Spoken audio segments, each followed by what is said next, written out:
এত কষ্ট করে আমি এ পাড়া ও পাড়া বেড়ায় 2 কেজি চাইলা নিই, তোর মন খারাপ কেন? বউ বলতে সারা জীবন ভিক্ষা করা লাগবে, সারা জীবন। স্বামী কয় তাহলে আমি কি করব? বউ বলতেছে আপনাকে একটা বুদ্ধি দিই, এই বুদ্ধি অনুযায়ী কাজ করেন। বলে কি বুদ্ধি? বলে আপনি কি বাদশাহ শাহজাহানকে চেনেন? নাম শুনছি তো। তো সাধারণ মানুষের বাড়িতে না যায় বাদশাহ শাহজাহানের কাছে যান, এমন ভিক্ষা দেওয়া দিবে আর প্রতিদিন ভিক্ষা করা লাগবে না। বইয়ের বুদ্ধি শুনে ফকির পরদিন বাদশাহ শাহজাহানের রাজ দরবারে গেছে। জীবনে ফকির রাজ দরবারে যায় নাই, বইয়ের বুদ্ধি শুনে। ধরে কারণ কার বুদ্ধি? এতদিন গেছে সাধারণ মানুষের দরজায়, আজকে গেছে বাদশার দরজায়। বাদশার দরজায় গিয়ে দেখে একজন দারোয়ান লাঠি নিয়ে দাঁড়ায় আছে। দারোয়ান কি নিয়ে দাঁড়ায় আছে? লাঠি নিয়ে। ফকির চিন্তা করে এত দরজায় ভিক্ষা করলাম, এরকম লাঠিওয়ালা মানুষ তো দেখিনি। কে রে পাগলা, তুই যে দরজা ভিক্ষা করছিস ওটা কি বাদশার দরজা?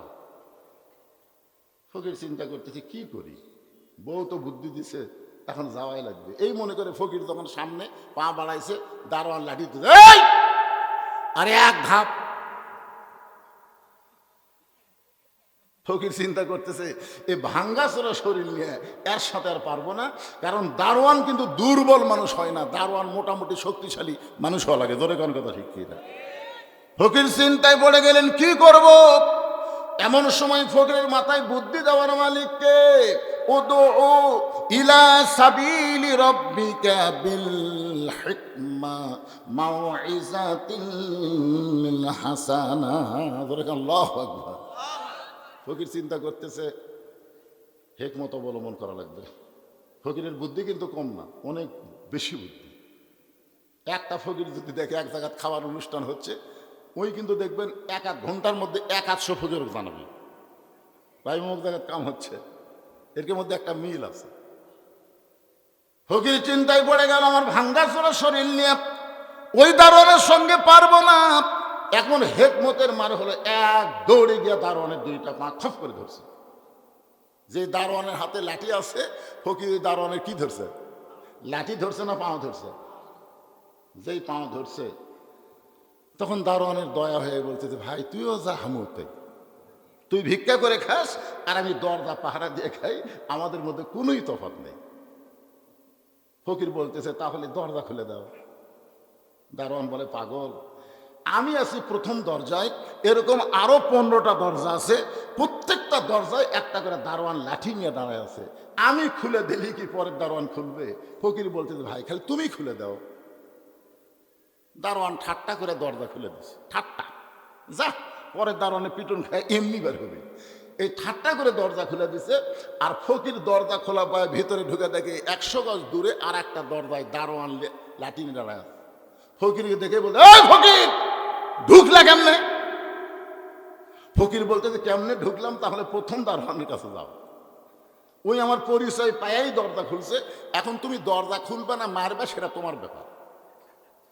দারোয়ান চিন্তা করতেছে ক্যারি এর যদি পরিচয় না থাকলো তাহলে প্রথম দরজা তো দারোয়ান দরজা খুলতো না, ও যখন খুলে দিছে তাহলে খামা খা আমি আটকায় আমার চাকরি নষ্ট করবো। এর ঢপে ফকির হতে পারে, কিন্তু এর ভেতর কাম আছে। যদি কাম না থাকে তাহলে দারোয়ান দরজা খুললো কেন? পরের দারোয়ান দরজা খুলে দিলে ফকির যখন ভিতরে যায়, প্রত্যেকটা দারোয়ান একই কায়দায় ফকির কথা বলে, সবাই দরজা খুলেছে। এবার রাজ দরবারের মধ্যে ফকির ঢুকে, কাউরে চিনে না ফকির, কাউরে চিনে না। একজনকে বলতে যে ভাই বাদশাহ শাহজাহান কোন জায়গায়? লোকটা চমকে উঠছে।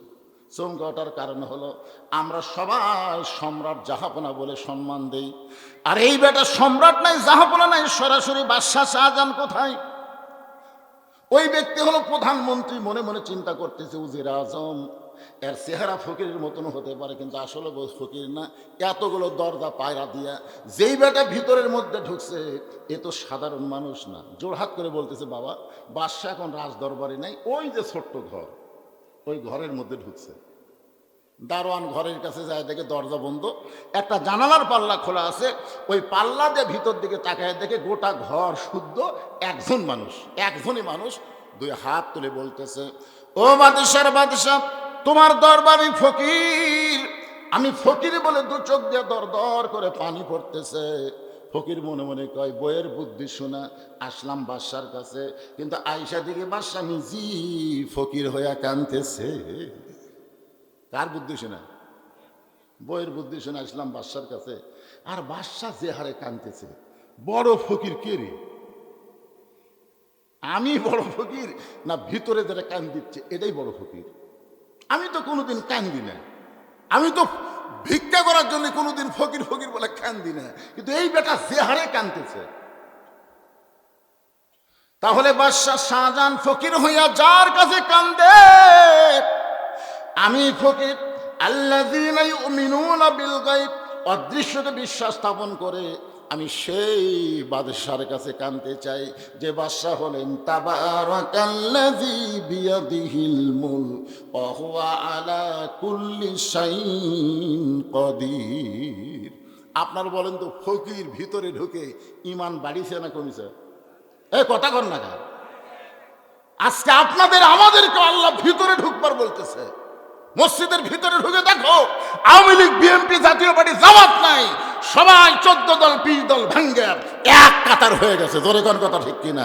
ভিতরে ঢুকে দেখো। বাইরে তো গন্ডগোল ভালোই করতেছে, একবার ভিতরে ঢুকে দেখো তো খবর কি।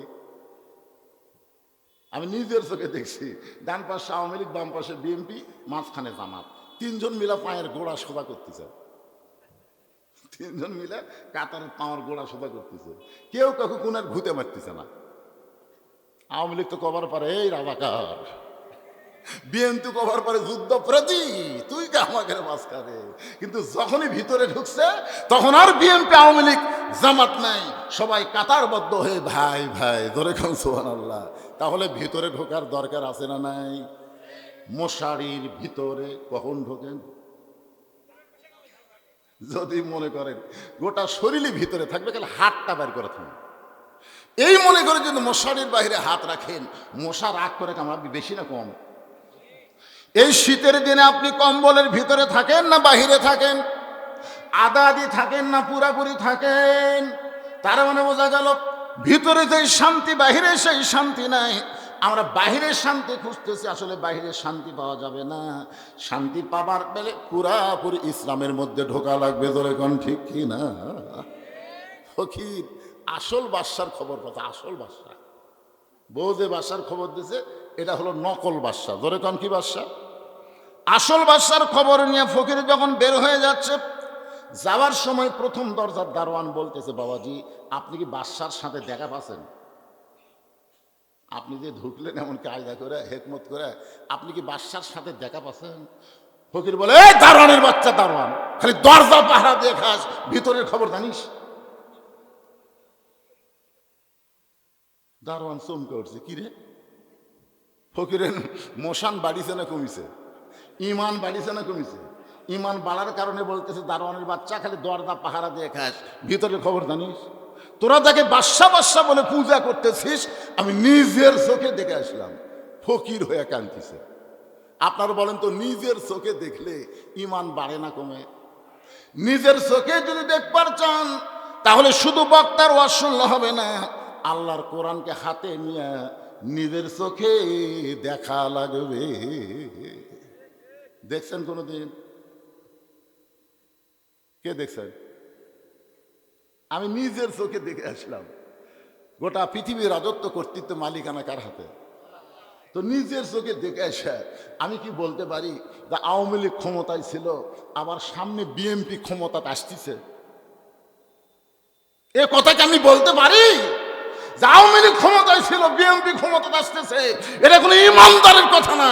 ইমানদারের কথা হলো, কেউ কখন ক্ষমতায় থাকে না, সবসময় যিনি ক্ষমতায় তিনি আমার আল্লাহ। জোরে কোন কথা ঠিক কিনা? কথা বলে আল্লাহ কাউকে ক্ষমতা দেয়, দিয়ে ধরে না ধরে না ধরে না, কিন্তু ধরলে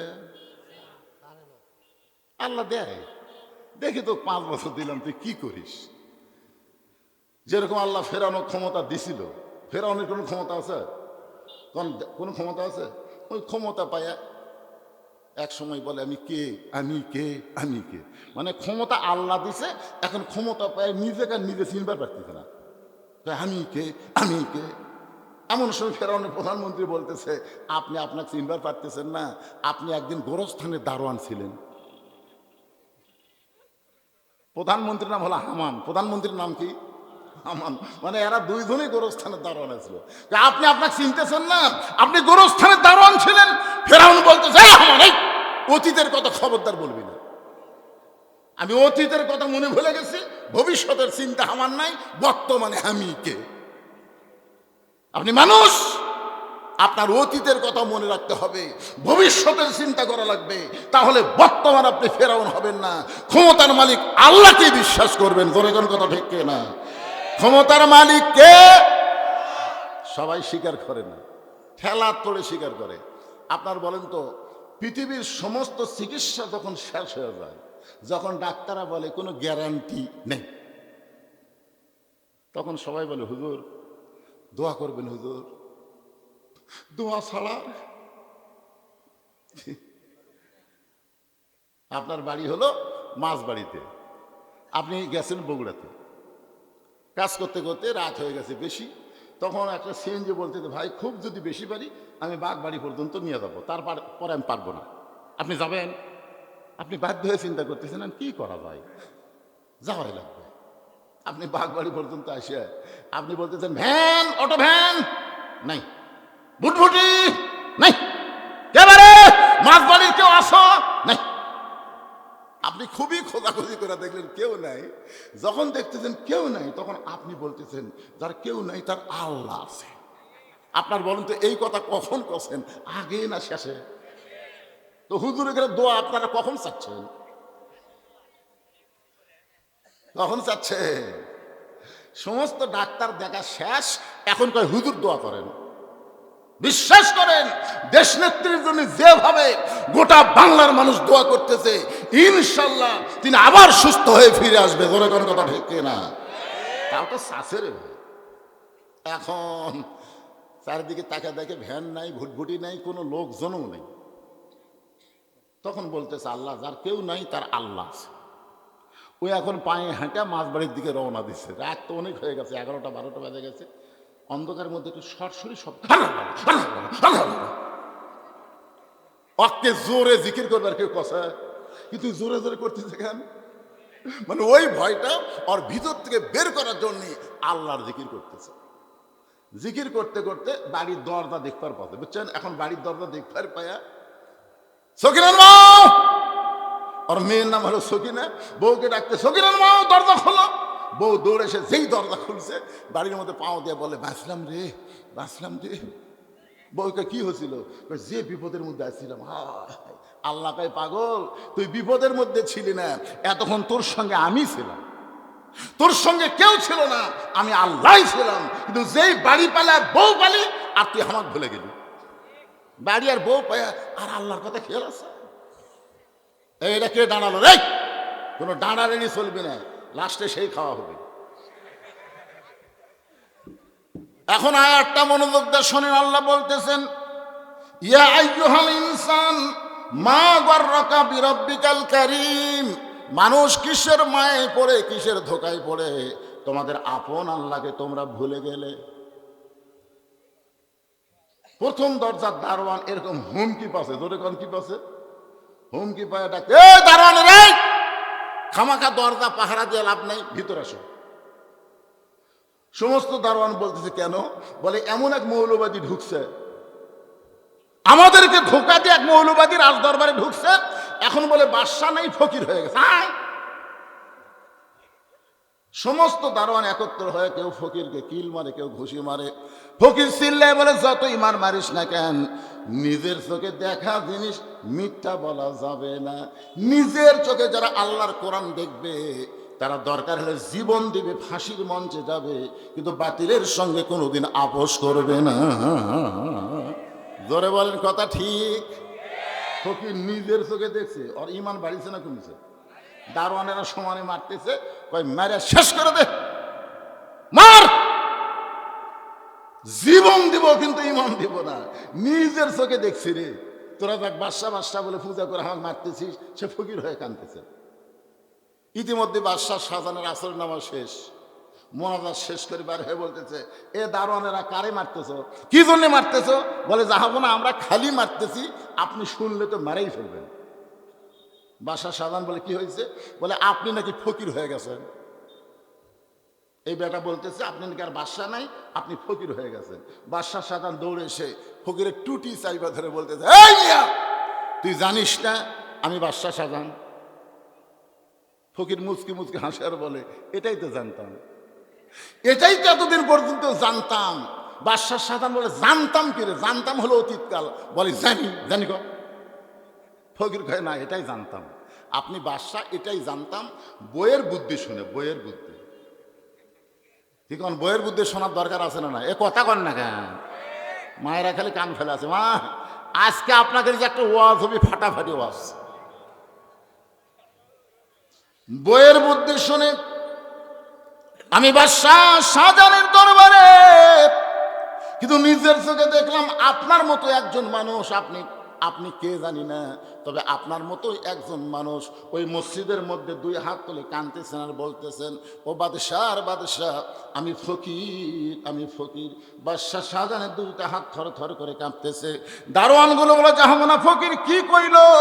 এইটা শোনার পরে আপনার হাত কেন কাঁপতেছে? বাদশাহ শাহজাহান বলে, ফকির যা বলেছে সত্য বলেছে। তাহলে আসল বাদশাহ কে? আরো জোরে, জোরসে বলুন। এরপরে আর কোনো সন্দেহ আছে? অহু আলা কুল্লি শাইইন কদির, সমস্ত ক্ষমতার মালিক কে? যদি আপনি না কন আল্লাহর ক্ষমতা কমবি, তাহলে জবান খুলে জোরে বলেন, সমস্ত বিষয়ের উপর একমাত্র ক্ষমতা কার? এরপর আল্লাহ বললেন, খলাকাল মাউতা ওয়াল হায়াতা, মৃত্যু এবং হায়াতকে আমি আল্লাহ সৃষ্টি করেছি, লিয়াবলুয়াকুম, তোমাদেরকে পরীক্ষা করার জন্যে। আমাদের সকলের সামনে পরীক্ষা আছে না নাই? কিসের পরীক্ষা? আইয়ুকুম আহসানু আমালা, তোমাদের পরীক্ষার বিষয়টা হলো সুন্দর আমল। আমরা সুন্দর যত আমল আছে তার মধ্যে 1 নম্বর সুন্দর আমলের নাম হলো নামাজ। জোরে বলেন, নাম কি? জোরে বলেন। যত আমল আপনি করেন, ঈমান গ্রহণ করে যতই আমল করেন, সবচাইতে 1 নম্বর সুন্দর আমল হলো নামাজ। এখন আপনাদের কাছে আমার প্রশ্ন হলো, এই নামাজ কি একা একা পড়া না জামাতে? কয় রাকাত? না না, 5 ওয়াক্ত কয় রাকাত? এটা আপনারা জানেন না? 70 রাকাত নামাজ জামাতে পড়া লাগবেই। সেটা এখন জামে মসজিদে পড়েন আর ওয়াক্তিয়া মসজিদে পড়েন, পড়া লাগবেই। আমার কথাকে বুঝলেন? 70 রাকাত নামাজ, ফজরের ফরজ 2, জোহরের ফরজ 4, আসরের ফরজ 4, মাগরিবের ফরজ 3, এশার ফরজ 4। এখন আপনাদের কাছে আমার প্রশ্ন হলো, আল্লাহ ইচ্ছা করলে, আল্লাহ যদি ইচ্ছা করতো, তাহলে এই 5 ওয়াক্ত নামাজ 4 5 20 রাকাত দিবার পারতো, পারতো না ভাই? ফজর 4, জোহর 4, আসর 4, মাগরিব 4, এশা 4। কিন্তু আল্লাহ এভাবে নামাজ কেন দিলেন? ফজর কেন 2 রাকাত দিলেন ফরজ, আসর কেন 4 রাকাত, জোহর কেন 4 রাকাত, আবার মাগরিব বেজর কেন 3 রাকাত দিলেন, এশাবার কেন 4 দিলেন? আপনারা কি জানেন? না জানলেন জোরে বলবেন জানি না। জোরে বলেন, জানেন? এভাবে দেওয়ার কারণ কি? একটু মনোযোগ দিয়ে শোনেন। যে নামাজ সম্পর্কে আল্লাহ কোরআনে বললেন, ইন্নাস সালাতা তানহা আনিল ফাহশাই ওয়াল মুনকার, একমাত্র নামাজই পারে মানুষকে যাবতীয় খারাপ এবং বেহুদা কাজ থেকে বাঁচায় দিতে। বেগম মমতাজ একটা গান গাইছিল। মমতাজের সব গান কিন্তু খারাপ না, ওই গানটা আমার খুবই পছন্দ। আমি কি গাবো? গাবো? হাদিসে আছে বিস্তারিত, হুজুরি কলব ব্যতীত পরশিন কালো নামাজ তোর হবে না। তবে কেন গাও জুয়ারি, মানুষকে দেখাও নামাজ পড়ি। তবে কেন গাও জুয়ারি, মানুষকে দেখাও নামাজ পড়ি। ও তোমার সিদ্ধ বীজে সুফসল ফলবে না। আজও কেন আল্লাহর নামাজ ধরতে পারলা না? আল্লাহ কয় নামাজের জোরে ফায়েসাকা যাবে দূরে, পাক কোরআনে রয়েছে ঘোষণা, এখন আকাম কুকাম নামাজ রোজা একসাথে বান্ধিয়া বোঝা জাহান্নামে দিয়াছ রওয়ানা, আজ কেন আল্লাহর নামাজ ধরতে পারলা না? আপনার বলেন তো, নামাজ শুধু পড়লে হবে না, নামাজকে ধরা লাগবে। ধরে কোন নামাজকে কি করা লাগবে? এই নামাজ সম্পর্কে রাসূল বলেছেন, লা সালাতা লা ঈমান, যার নামাজ নাই তার কোনো ঈমান নাই। লা সালাতা লা দীন, যার নামাজ নাই তার কোনো ধর্ম নাই। বাইনাল আবদু আল কুফরি তর্ক সালাত, বান্দা কাফের মধ্যে পৃথক করার জিনিস তার নামই হলো নামাজ। যারা নামাজ পড়বে তারা হবে আল্লাহর বান্দা, আর যারা নামাজ পড়বে না তারা হলো কাফের। রাসূল কঠিন কথা বলেছেন, মান তারাকা সালাতু মুতাম্মিদান ফাকাত কাফারা, ইচ্ছা করে একটা ওয়াক্ত নামাজ যারা বাদ দিল তারা অবশ্যই আল্লাহর সঙ্গে কুফরি করলো। এই নামাজটা হলো পুরুষ মানুষের জন্য 1 নম্বর আমল। মানে যত নেক আমল আছে পুরুষ মানুষের জন্য 1 নম্বর নেক আমলের নাম কি? কিন্তু যে সমস্ত মায়েরা পর্দার অন্তরে বসে আছেন তাদের জন্য কিন্তু 1 নম্বর নেক আমল নামাজ না, আহসান আমল। আল্লাহ বলেছেন সুন্দর আমল। নারীদের জন্য 1 নম্বর সুন্দর আমল হচ্ছে পর্দা। কারণ মেয়েদের যদি পর্দা না থাকে তাদের নামাজ রোজা হজ যাকাত কিছুই কবুল হবে না। এই জন্য মেয়েদের 1 নম্বর সুন্দর আমলের নাম কি? আপনার কথা কন না কেন? পর্দা যদি না থাকে যতই নামাজ পড়ুক, যতই রোজা করুক, যতই দান করুক, আল্লাহ কবুল করবে না। আমার মায়েরা যারা পর্দার অন্তরে একটু মনোযোগ দিয়ে শুনবেন, আব্দুল কাদের জিলানী রহমতুল্লাহ আলাইহ, যাকে বাংলাদেশ সহ উপমহাদেশের অনেক মুসলমান বলে বড় পীর। ধরে কোন কি পীর? বড় পীর আব্দুল কাদের জিলানী। শোনেন না ভাইজান, কিন্তু আসলে এখানে বড় ছোট কথা না, তিনি যে একজন আল্লাহর ওলি ছিলেন এই ব্যাপারে কোনো সন্দেহ। ওই যারা আহলে হাদিস করে তারা তো পীর টির কিছুই মানে না। সে আহলে হাদিসের আব্দুল রাজ্জাক বিন ইউসুফ তার এক বক্তব্যে বলেছেন, আব্দুল কাদের জিলানী আল্লাহর ওলি, এই ব্যাপারে সন্দেহ নাই। কারণ তিনি একটা কিতাব লিখেছেন গুনিয়াতুত তালিবিন। এই কিতাব যেই পড়বে এমন ভাবে ইসলামের ছাত্র হবে, ওই ছাত্রকে আল্লাহ জান্নাতের দরজা পর্যন্ত নিয়ে যাবে। ধরে কেন সুবহানাল্লাহ। এখন বড় পীর কন আর না কন, তিনি যে একজন আল্লাহর ওলি ছিলেন এই ব্যাপারে কোনো সন্দেহ নাই। তিনি একদিন জান্নাতুল বাকি জিয়ারত করতেছেন। জান্নাতুল বাকি বোঝেন আপনারা? যারা হজ করছেন তারা জানেন, আল্লাহ রাসূলের রওজার পাশে মদিনার সবচাইতে বড় গোরস্থানের নাম হলো জান্নাতুল বাকি। যে গোরস্থানের দরজায় আরবিতে লেখা আছে, এই গোরস্থানের মধ্যে আল্লাহ নবীর 10,000 সাহাবীর বেশি ঘুম পাড়তেছে। ধরে কোন সুবহানাল্লাহ। একটা গোরস্থানের মধ্যে সাহাবীর সংখ্যা কত? 10,000-এর বেশি। আমাদের গোটা বাংলাদেশ মিলে একটা সাহাবীও নাই। আমরা এমন একটা দেশের মুসলমান যেই দেশে এখন পর্যন্ত কোনো সাহাবীর কবর নাই। যাদের কবর আছে খুব বেশি হলে আল্লাহর ওলিদের কবর। অধিকাংশ কবর কিন্তু ভণ্ডদের দখলে। জোরে খান কথা ঠিক কিনা? আমি সিলেটের মৌলভীবাজার হবিগঞ্জ এলাকায় ওয়াজ করতে গিয়ে দেখি একটা মাজারের নাম হলো লেদা শাহ। লেদা শাহ। কিছু দূর যাওয়ার পরে দেখি আর একটা মাজার হলো ঘোড়া শাহ। তা আমার মধ্যে চিন্তা হলো যে লেদা শাহ, ঘোড়া শাহ। একজনকে জিজ্ঞেস করলাম, ভাইজান ওদের সামনের দিকে আসলাম লেদা শাহ, এটা ঘোড়া শাহ, এই অলিগুলো কোত্থেকে আইছে? বলে অলি তো না হুজুর, এই যে ঘোড়া শাহ দেখতেছেন, এই ঘোড়া উঠি লাদিছে, ওই লাদ এখন হচ্ছে লেদা শাহ। আর এই ঘোড়া এই জায়গা কবর দিচ্ছে, এটা হলো ঘোড়া শাহ। একটাও পীর সাহেব নাই, ঘোড়া আর ঘোড়ার লাত। বাংলাদেশের অধিকাংশ আল্লাহর ওলিদের কবর কবর না, ভণ্ডদের কবর। ধরে খান কথা ঠিক কিনা? একটু মনোযোগ দিয়ে শুনবেন। 10,000 সাহাবীর কবর জান্নাতুল বাকির ভিতরে। সেই জান্নাতুল বাকি আব্দুল কাদের জিলানী রহমতুল্লাহ আলাইহি জিয়ারত করতেছেন। এমন সময় পিছন দিক থেকে একজন বলে, হুজুর আমি শুনেছি এই জান্নাতুল বাকির মধ্যেই মা ফাতেমার কবর আছে, আপনি একটু চোখ বন্ধ করে দেখেন তো কবরটা কোন জায়গায়। মুরিদ বলতেছে আমি শুনেছি জান্নাতুল বাকির মধ্যে মা ফাতেমার কবর আছে, আপনি একটু চোখ বন্ধ করে দেখেন তো কবরটা কোন জায়গায়। আব্দুল কাদের জিলানী ছোট বাচ্চার মতন কান্না শুরু করে দিলেন। মুরিদ বলে হুজুর আপনি কান্দেন কেন? আব্দুল কাদের জিলানী মুরিদ রে শোনো, এই জান্নাতুল বাকির মধ্যে মা ফাতেমার কবর আছে, কিন্তু কবরটা কোন জায়গায় এটা কিয়ামত পর্যন্ত কেউ বলতে পারবে না।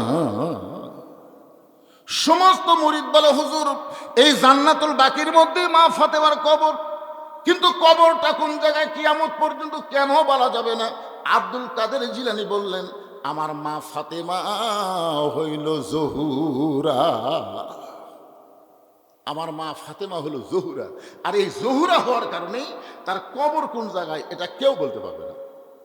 সমস্ত মুরিদ বলে হুজুর তাহলে জহুরা মানে কি? মরদ মানুষের জন্য না হলেও আমার মা বোনদের জন্যে জহুরা শোনা লাগবে। কারণ আজকে আমাদের মা বোনরা যদি ভালো হয়, এদের পেটের ভিতর থেকে যে সন্তান আসবে, আগামীতে এই সন্তানগুলো সবই আল্লাহর ওলি হয়ে জন্ম নেবে। জোরে কোন সুবহানাল্লাহ। কারণ মা যদি ভালো হয় সন্তান কি হয়? একটা নেপোলিয়ান খ্রিস্টান বলেছে যদি তোমরা ভালো একটা সন্তান চাও তাহলে ভালো একটা মায়ের দরকার, এই সিল্লি মার্কা মা হলে চলবি না। এরে বাচ্চারা সামনে দিয়ে এই দুটাতে বসে আছে না, ঘুম পারবি না? ভালো ভালো এর মাও ভালো, হ্যাঁ এর মাও ভালো, এই জন্য এক জায়গায় বসে আছে লড়ালড়ি করতেছেন। যে সমস্ত বাচ্চারা রাস্তা ঘুরতেছে দৌড়াদৌড়ি করতেছে, আপনি খোঁজলে দেখেন ওই যখন মায়ের পেটে আসছিল ওর মাও এক পেটে গোটা পাড়া ঘুরিছে, ওই পেটের মধ্যেই ঘরণে ব্যারাম পাচ্ছে। বার হয়ে আসা ভালো হবে। আমার মায়েরা যারা একটু মনোযোগ দিয়ে শোনেন, সমস্ত মুরিদ বলে হুজুর জোহরা মানে কি? আব্দুল কাদের জিলানী বললেন জোহরা মানে যদি জানতে চাও তাহলে শোনো, হজরত আলী এশার নামাজ আদায় করে বাড়ির মধ্যে ঢুকছে। হজরত আলী এশার নামাজ পড়ে কোথায় ঢুকছে? আপনারা এশার নামাজ পড়ে কোথায় ঢুকবেন? আজকে ওয়াজ শুনতেছেন এটা ভিন্ন কথা। আল্লাহ রাসূল বলেছেন এশার নামাজের পরে কেউ যদি অযথা গল্প করে, বরং কোনো গল্প করা যাবে না। এশার নামাজের পরে তোমরা ঘুমায় যাওয়া, ফজরের নামাজের আগে তাহাজ্জুদ আছে, তাহাজ্জুদের মহব্বত আদায় করবা, ফজরের নামাজ জামাতের সঙ্গে আদায় করো। জোরে কোন সুবহানাল্লাহ। ফজরের নামাজ কার সাথে? জামাতের সাথে। আমার এলাকায় একদিন ফজরের আজান হয়নি, অনেক মুসল্লি মসজিদের দরজা এসে দেখে তালা দেওয়া। কে রে মুয়াজ্জিন সাহেব আছে এতন পাইনি, মসজিদে তালাই খোলেনি, চারিদিকে আজান হয়ে গেছে, এ তালা খুললো না কেন? 3-4 জন মুয়াজ্জিনের বাড়ি যায়, মুয়াজ্জিন সাহেব চারিদিকে আজান হয়ে গেছে আর তুমি মসজিদে তালাই খোলনি। মুয়াজ্জিন হলমল করে বাইরে এসে বলতেছে, আর কান ধরে বলতেছি জীবনে ওয়াজ শুনবার যাবো না। মুয়াজ্জিন কান ধরে বলতেছে আর জীবনে ওয়াজ শুনবার যাবো না, এই ওয়াজ শুনবার যায় আমি চেতন পাইনি। তাহলে ওয়াজের ফজিলত দেখেন, ওয়াজ শুনে মুয়াজ্জিনই চেতন পায় না। তাহলে আজকে আমাদের অবস্থা কি হবে? এই জন্য আজকে আমরা নিয়ত করব ওয়াজও শুনবো, ঘুমও পারবো, আবার ফজরের নামাজ জামাতের সঙ্গে আদায় করব। কি নিয়মে ঘুম পারলে, কি নিয়মে ওয়াজ শুনলে, কিভাবে ফজরের নামাজ জামাতে পড়া যায়, আল্লাহর কোরআন থেকে এই তালিমটা আমি আপনাদের দিব। নেবেন না ভাইজান?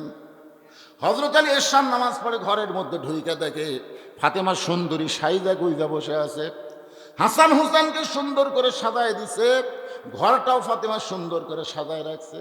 এখন বলেন তো পুরুষ মানুষ বাহির থেকে ঘরের মধ্যে এসে সব কিছু যখন সুন্দর দেখতে পায়, ওই পুরুষের মধ্যে একটা জান্নাতি শান্তি আল্লাহ তৈরি করে দেয়। সুবহানাল্লাহ কর না কেন?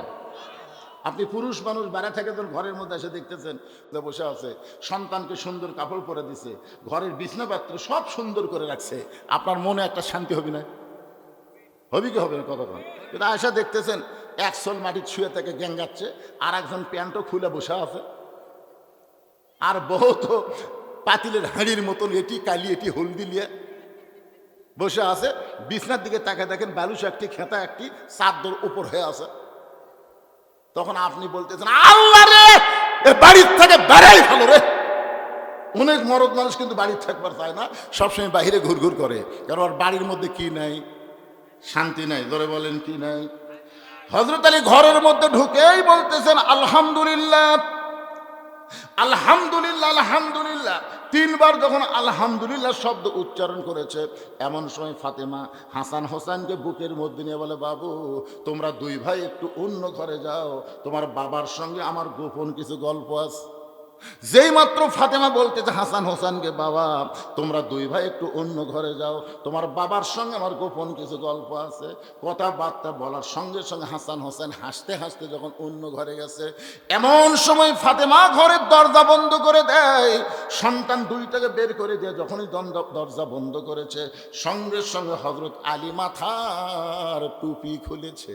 আপনারা বলেন তো, সন্তানকে বের করে দিয়ে বউ যদি ঘরের দরজা বন্ধ করে দেয়, তখন আর মাথার টুপি দেওয়া যাবে? একেবারে আস্তে কণ্ঠে।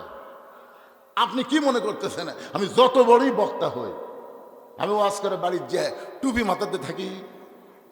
যদি 5 মিনিট দেরি হয়, বউ এসে টুপি খোলে, কি আবার হুজুরগিরি করবেন নাকি? শীতের দিনে একলা ল্যাব গরম হচ্ছে না, আর হুজুর খেলে ওয়াজ করে। আমি কইলাম তুমি এত গরম হচ্ছে কেন? আমার বউ বলতে, শোনেন, জনগণ যতদিন আপনাকে চাবে ততদিন আপনি বউ ভুলে থাকবেন। যেদিন থেকে জনগণ চাবি না, কেউ দাওয়াত দিবি না, তখন এসে আমার কাছে পড়ে যাবেন, কিন্তু আমার ঘুম হবে না। কেন? বলে প্রত্যেকটা বক্তা বুড়াকালে একটা ব্যায়াম হয়, হাউস হাউস ব্যায়াম। এই যে মাইক ওয়াজ করে এই ব্যায়ামের নাম হলো হাঁপানি ব্যায়াম। ধরে কারণ কি ব্যায়াম? তখন আপনি স্বামী যদি আমার কাছে হাউস মাউস করেন, ঘুম হবে। যৌবন বয়সে খেতা গরম করলাম একলাই, ল্যাব গরম করে একলাই, আর বুড়া বয়সে হাঁপানি নিয়ে বইয়ের কাছে আইছে। একটু মনোযোগ দেন, আল্লাহ কোরআনে বলেছেন, হুন্না লিবাসুল লাকুম ওয়া আনতুম লিবাসুল লাহুন্না। স্বামী হলো বিবির পোশাক, বিবি হলো স্বামীর পোশাক। যেই মাত্র ফাতেমা দরজা বন্ধ করেছে, সঙ্গে সঙ্গে হযরত আলী মাথার টুপি খুলেছে। ফাতেমা এক দৌড়ে এসে স্বামীর বুকের মধ্যে মাথা ঢুকে ছোট বাচ্চার মতন ফোঁপায় ফোঁপায় কাঁদতেছে। আলী বলতেছে, ফাতেমা তোমার কান্দার কারণ কি? ফাতেমা বলে, স্বামী গো, আর কোনোদিন ঘর সাজাবার পারবো না, আর কোনোদিন সন্তান দুইটাকে সাজাই দিবার পারবো না, আর কোনোদিন সাইদা গুইদা আপনার সামনে দাঁড়াবার পারবো না, কারণ আজকে গভীর রাত্রে ফাতেমার মৃত্যু হবে। যেই মাত্র কইছে গভীর রাত্রে ফাতেমার মৃত্যু হবে, গাছের গোড়া কাটলে গাছটা যেমন পড়ে যায়, হযরত আলী তেমনি পড়ে গেলেন ঘরের মাজায়। ফাতেমা এবার মুস্কি মুস্কি হাসতেছে। কিছুক্ষণ আগে কান্দা কান্দা স্বামীর কাছে যে কথা কইছে, স্বামী পড়ে যাওয়ার পর ফাতেমা মুস্কি মুস্কি হাসতেছে। মুস্কি মুস্কি হেসে ওই স্বামীর মাথাটা উরাতের উপরে নিয়ে কপালে একটা চুমা দেয়, বলে, স্বামী গো, এতদিন আমি জানতাম আপনি পৃথিবীর সবচাইতে বড় জ্ঞানী, আপনি পৃথিবীর সবচাইতে বড় বীর। এজিদের চামচা বলেছে, হোসাইন তোমার বাবা হলো বিশ্ব আলেম, তোমার বাবা শুধু বিশ্ব আলেম না। ফাতেমা বলতেছে, আমার নবী বলেছেন, আমার বাবা বলেছেন, আলী আসাদুল্লাহিল গালিব, আলী হচ্ছেন পৃথিবীর সবচাইতে বড় বীর। জোরে কান সুবহানাল্লাহ। ফাতেমা বলতেছে, পৃথিবীর সবচাইতে জ্ঞানী আপনি, সবচাইতে বড় বীর আপনি, আর বইয়ের মরার খবর শুনে এভাবে পড়ে গেলেন। আপনি কি মনে করেন দুনিয়াতে আসা থাকার জন্যই না যাওয়ার জন্যে? সবাই বলেন, ছোট বড় যারা বসে আছেন সবাইকে বলতে হবে, আমি যেই বলবো আসলে, আপনারা বলবেন যাইতে হবে। আসলে কবে?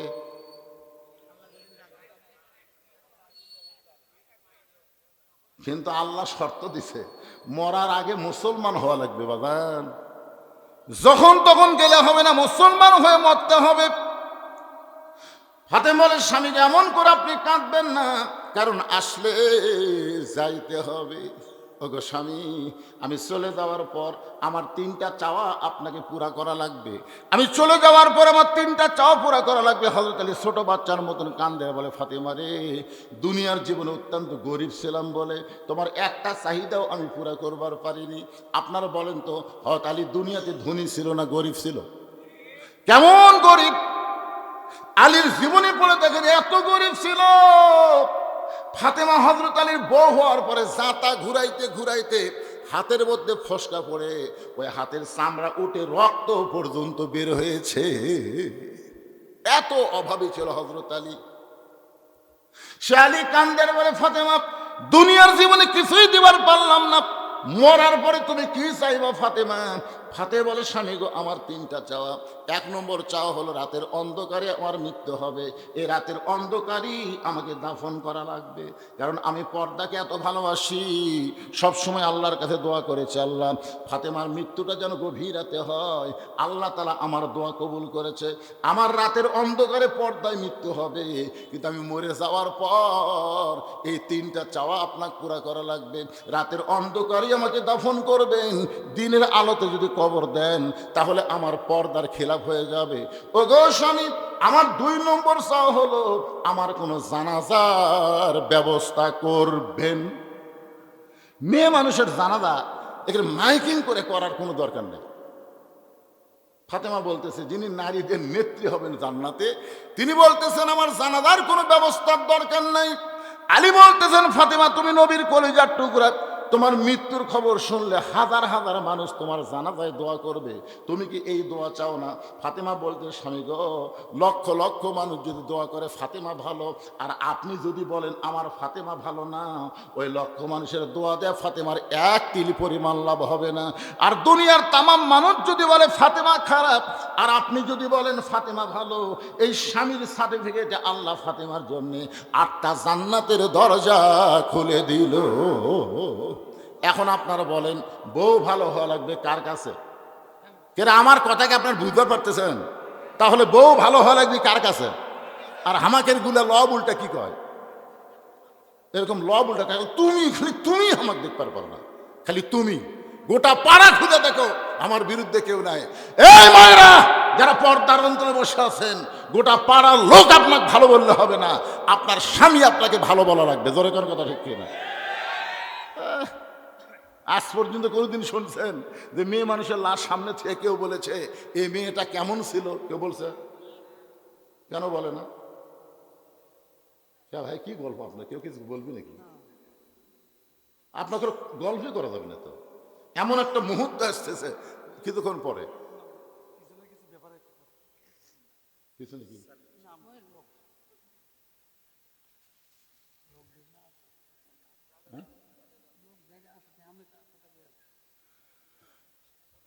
আসলে একে তো বদরশীদ বক্তা এই এলাকায় খুব কম আসছে, ঠিক কেনা বলেন? এই বছর তো আশাই হয়নি। এটা তো একটা আসি। আবার দ্বিতীয়ত আমি কিন্তু ঘরের বক্তা না, আমি হলো ভাইরাল বক্তা। ধরে কি বক্তা? এখানে এমন কোনো লোক নাই যে আমার ওয়াজ শোনেনি।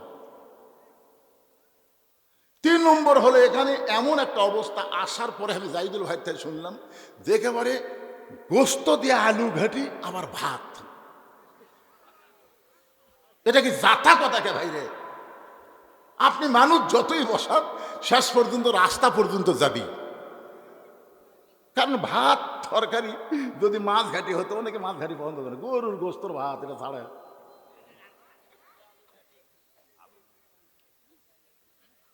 আরো লোক বলে পারল তো গোপনে গোপনে কাজ করে যাচ্ছে।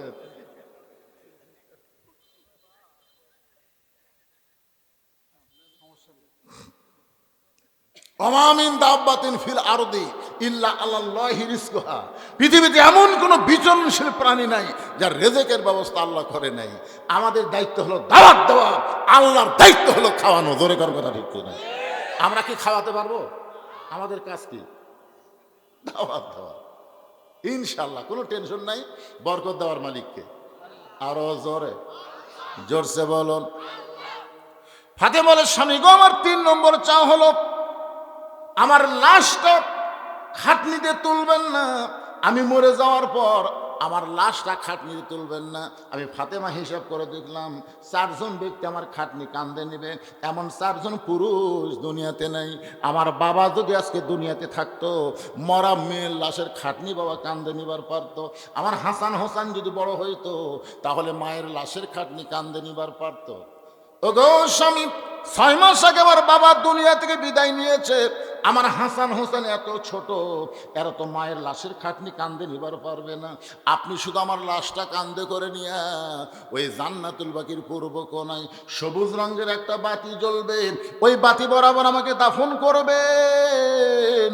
যদি আমার কবর খুঁড়তে আপনার কষ্ট হয়, তাহলে আপনার একান্ত বন্ধু যদি কেউ থাকে দুনিয়ায়, তার একটু বলে দিবেন ফাতেমার কবরটা যেন গোপনে খনন করে দেয়। হযরত আলী গভীর রাত্রে পাগলের মতন দৌড়ায়, দৌড়াইতে দৌড়াইতে আলীর বন্ধুর নাম হলো আবু যার গিফারি। গভীর রাতে আবু যার গিফারের জানলার কাছে ছোট বাচ্চা যেমন ফোঁপায় ফোঁপায় কান্দে জেদ করে, এমন করে হযরত আলী কাঁদতেছে। আবু যার গিফারি চমকে গেল, এই গভীর রাতে আমার জানলায় এমন করে কে কান্দে, কে এমন করে কাঁদতেছে? বের হয়ে দেখে আসাদুল্লাহিল গালিব হযরত আলী কাঁদতেছে। আবু যার গিফার বলে, আলী ভাই, জীবনে বহু যুদ্ধ তোমার সঙ্গে করলাম, কোনো যুদ্ধে তোমাকে পরাজিত হয়ে কাঁদতে দেখি নাই, কিন্তু আজকে তোমার জীবনে এমন কি যুদ্ধ শুরু হয়েছে যেই যুদ্ধ আমার জানলায় এমন করে কাঁদতেছো?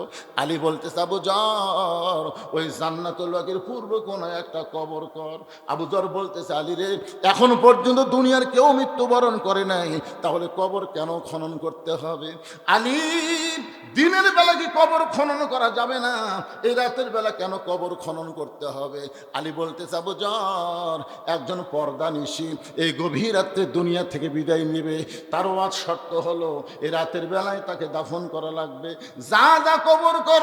আবু যর গিফার বলে, আলী ভাই, সেই পর্দানিশী কে গো? তার নাম কি তোমার মুখস্থ নাই? আলী বলতেছে, আমার হাসান হোসাইন আজকে গভীর রাত্রে মা হারাবে। আবু যর গিফারি বলতেছেন, 6 মাস আগে নবী দুনিয়া থেকে বিদায় নেওয়ার পরে তোমার 2টা সন্তানের চোখের পানি এখন পর্যন্ত শুকাই নাই। যত সাহাবী পায় প্রত্যেকটা সাহাবীর সামনে জিজ্ঞাসা করে, আমার নানা কোথায় গেল? আমার নানাকে আমরা 2টা ভাই খুঁজে পাই না। 6টা মাস হলে হাসান হোসেন নানার জন্য কান্দে। আজকে গভীর রাত্রে যদি মা মারা যায়, তোমার সন্তান 2টাকে কেমনে সামাল দেবে? আলী বলতেছে, আবু যর, পরের চিন্তা পরে কর, যায় একটা কবর কর। হযরত আবু যর গিফারি কোদাল নিয়ে জান্নাতুল বাকির পূর্ব কোণায় গিয়া দেখে সবুজ রঙের একটা বাতি জ্বলতেছে, যেই বাতির কোনো তার নাই, যেই বাতির কোনো সুইচ নাই, বিনা তারে বিনা সুইচ আমার আল্লাহ তাআলা অটোমেটিক জ্বলায়া দিছে। লিল্লাহে তাকবীর। অনেক সময় আমার কাছে গল্প করে, হুজুর, কবরে কোনো জানলা নাই, দরজা নাই, কবরে কোনো বালিশ নাই, খেতা নাই, এই কবরে কেমনে থাকবো? আরে পাগল, কবরের পাথেও দুনিয়া থেকে জোগাড় করে যদি যাওয়ার পারেন, আপনার কবর কবর থাকবে না, আপনার কবর জান্নাতের বাগান হয়ে যাবে। জোরে কোনো কথা ঠিক না? এই জন্যই তো কবি তার গজলের মধ্যে বলতেছেন, কিন্তু যেদিন ডাক পড়িবে কবর মাঝে যাইতে, জোগাড় কিছু করছো বন্ধু তার মাঝে বিছাইতে। কিন্তু যেদিন ডাক পড়িবে, কিন্তু যেদিন, সেটা কোন দিন? তাহলে যে কোনো সময় যদি ডাক পড়ে, তাহলে কবরের জন্য আপনারা কি জোগাড় করছেন?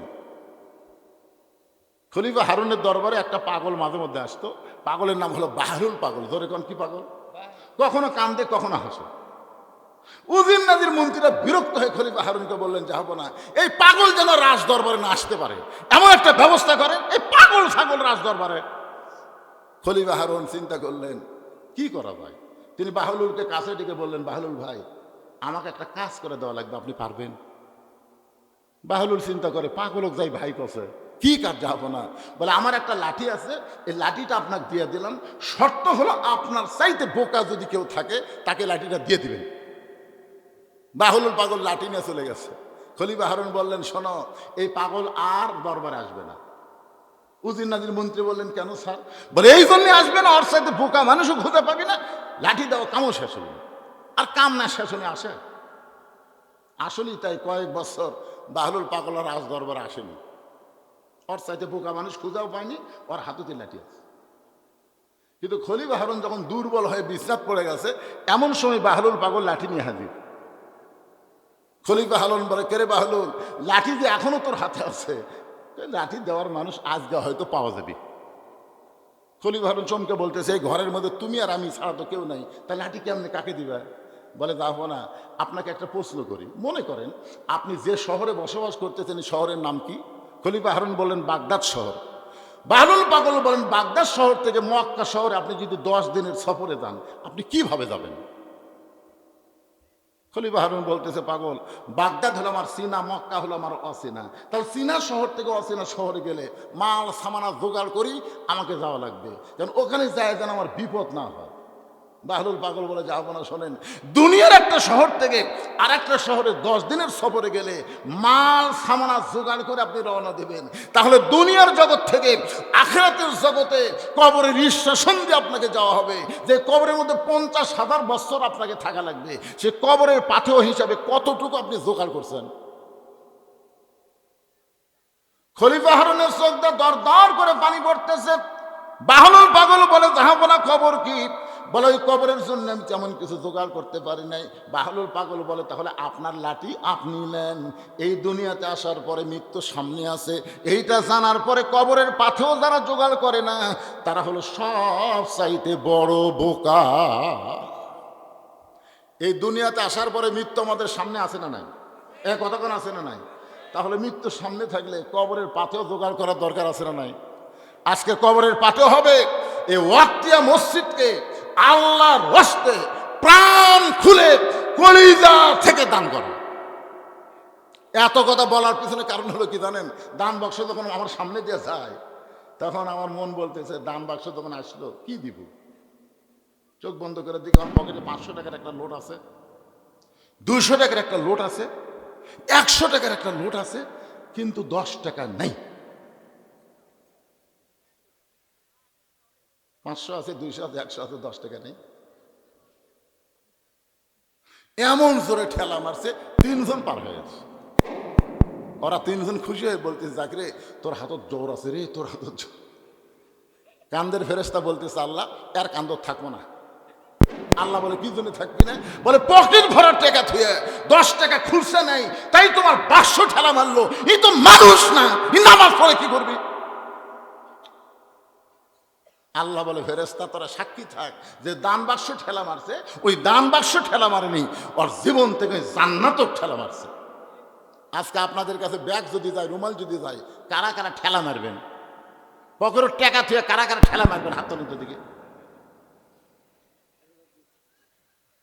একটাও নাই। তার মানে ঠেলা কেউ মারবেন না, পারো তো পক্ষে আপনারা দিবেন। কারা কারা দিবেন? ওয়াক্তে মসজিদকে মহব্বত করে 2 হাত তোলে একটু আল্লাহকে দেখান তো দিকে। যারা দিবেন হাত তোলেন তো ভাই, টান টান করে তোলেন তো। কেমন আপনারা তোলেন নাকি? এই সবাই তোলেন, টান টান করে তোলেন। লিল্লাহে তাকবীর। হাত নামান। আচ্ছা, এখন আর একটা পরীক্ষা হলো, কারা কারা দিবেন না তারা হাত তোলেন। তার মানে বোঝা গেল সবাই দিবে। এতগুলো মানুষ যদি 10, 20, 50, 100 করে দেন, তাহলে মোটামুটি টাকা কি কম হবে? আমার মায়েদের বলতেছি, মা, আপনাকে ওয়াজি কিন্তু চলতেছে। জহুরা মানে কি? সমস্ত মুরিদের আব্দুল কাদের জিলানীকে প্রশ্ন করছে, মনে আছে আপনাদের? সেই জহুরা নিয়ে কথা বলতেছি। আমার মায়েদের মধ্যে মেয়েরা আদায় করবে, সবাই ব্যাগ নিয়ে ঢুকবে, চাদর নিয়ে ঢুকবে। আপনার আল্লাহর হস্তে পকেটে হাত দিয়ে দিবেন। সব মানুষ ব্যাগে চাদরে দিবে না। এখানে এমন কিছু আল্লাহর বান্দা আছে যারা আমার হাতের মধ্যে 10,000, 20,000, 50,000, 5,000, 1,000, এমনকি 500 টাকাও বলতেছে আপনার ব্যাগের মধ্যে দিয়েন না। আমি 2টা হাত বাড়ায় দিলাম আল্লাহর ঘরকে মহব্বত করে। 1,000, 2,000 টাকা দেওয়ার মতন এরকম কোনো আল্লাহর বান্দা যদি থাকেন, তাহলে আমার হাত এই ব্যাগের আদায় হবে, আর আমি এখানে হাতে কিছু আদায় করবো ইনশাল্লাহ।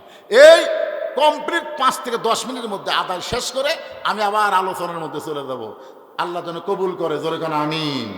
ঘড়ির দিকে তাকায় দেখি বেশি বাজে নেই, কেবল রাত 11:30 বাজতেছে। কি সমস্যা আছে আপনাদের? কিন্তু চাদর আলা কোথায় রে?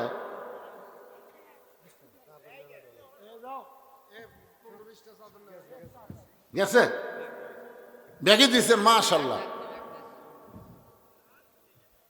আপনাদের মধ্যে এমন কোন আল্লাহর পাগল আছে যে কবরের পথে জোগাড় করার জন্য এই মসজিদে 1,000 টাকা দান করবেন? 1,000 ব্যাগের মধ্যে তো আপনি দিবার পারবেন না। দান বাক্সে 10 টাকা নাই দেখে ঠেলা মারছে। 500, 200, 100 দান বাক্স পড়ে। আপনার মসজিদে দান বাক্স খুলে দেখেন তো, ওর মধ্যে 100, 500 টাকার লোক থাকে? কি জন্য থাকে না? ওর টাকা কি পকেট নাই? আল্লাহ বলেছে লান তানালুল বিররা হাত্তা তুনফিকু মিম্মা তুহিব্বুন, তুমি যেইটাকে সবচেয়ে বেশি মহব্বত করো ওইটা আমি আল্লাহকে দাও, আমি আল্লাহ নিব না রে পাগল, তোমার জন্য জান্নাতের ব্যাংকে অ্যাকাউন্ট করে দিব। যাদের বাপ মা কবরে গেছে, বাপ মার মহব্বতে এই আল্লাহ 1,000 টাকা দেওয়ার লোক নাই আপনাদের মধ্যে? যে লোকটা প্রথম উঠবে আর দেখা দেখি যত মানুষ দান করবে ও দানের একটা অংশের সব পাবে। এই জন্য প্রথম ওটাটা খুব বাপের বেটার কাম। ওঠেন, 1,000 টাকা নিয়ে ওঠেন, আল্লাহর একজন বান্দা। এখানে যেগুলো অতিথি আছেন, যদি পোস্টার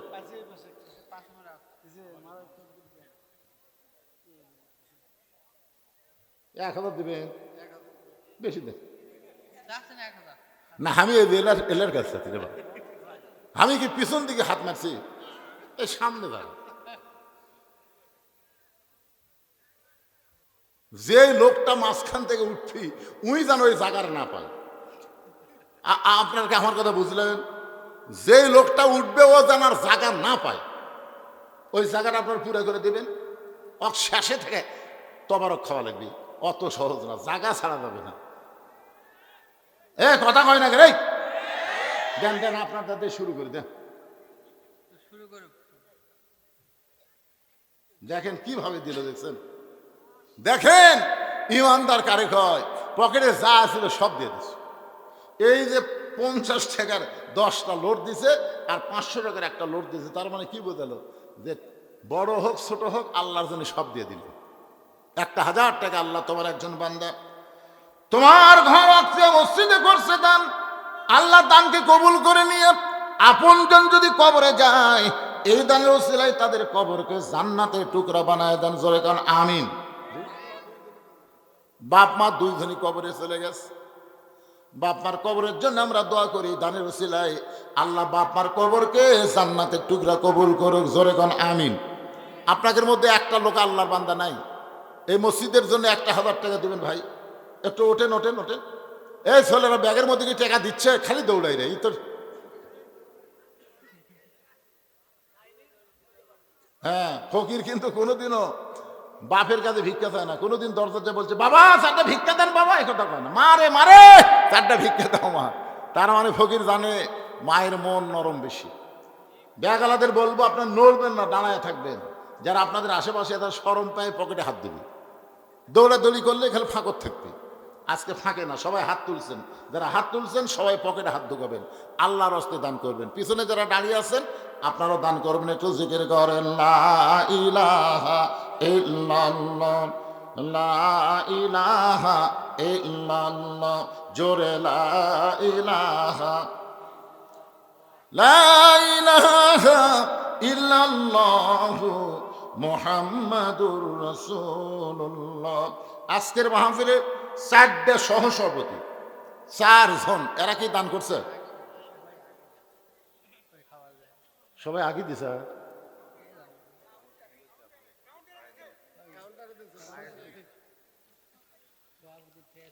সব সভাপতি সবাই সবাই দিছে।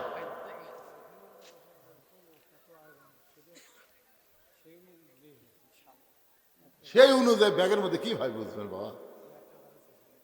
কৌটার টাকা তো এত বলতেছি, এত সুন্দর বাহলুল পাগলের ঘটনা বললাম। বাদশাহ হারুন রশিদকে কি বললেন? যে আপনার সাথে বোকা কেউ নাই, যে কোনো সময় মৃত্যু হবে এটা জানার পরও, বিশ্বাস করার পরেও কবরের পাথেও যারা জোগাড় করে না এরাই তো বোকা। আপনাদের মধ্যে 1,000 টাকা চাইলাম, এতগুলো মানুষ কুটি দিল।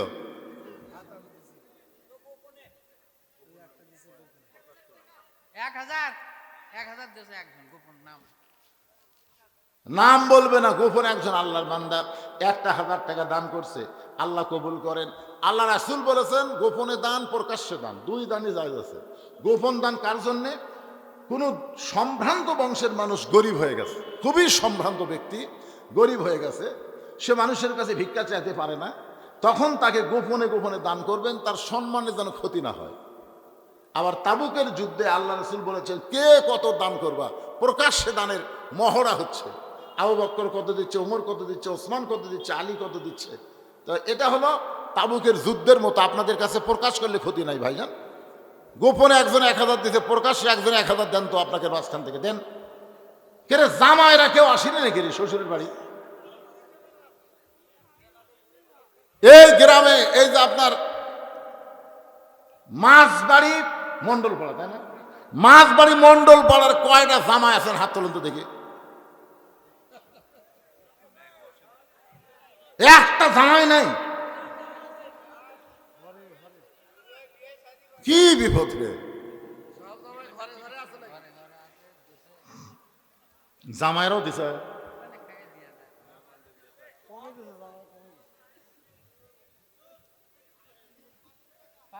মাশাআল্লাহ, কুড়ি দিচ্ছে, ব্যাগত দিচ্ছে।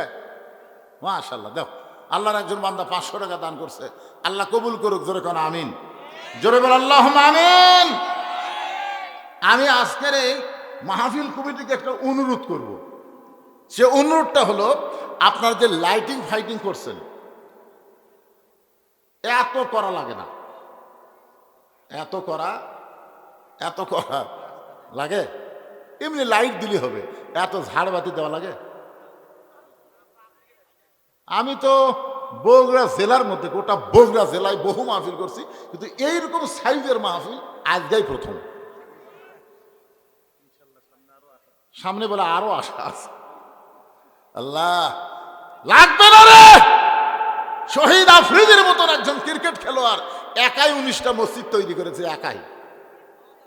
এই গ্রামের লোকেরা কি একটা ওয়াক্তিয়া মসজিদ সাইজ করতে পারবে না? দরকার পারবে কি পারবে না? যদি আপনার না দেন, প্রতি বছর আপনারা অসুবিধা আসবেন, না দিবেন, গ্রামের লোকজন প্রবাসী যারা আছে, যে প্রবাসীদের জন্য প্রাণ খুলে দোয়া করবো। দরকার কথা ঠিক কিনা?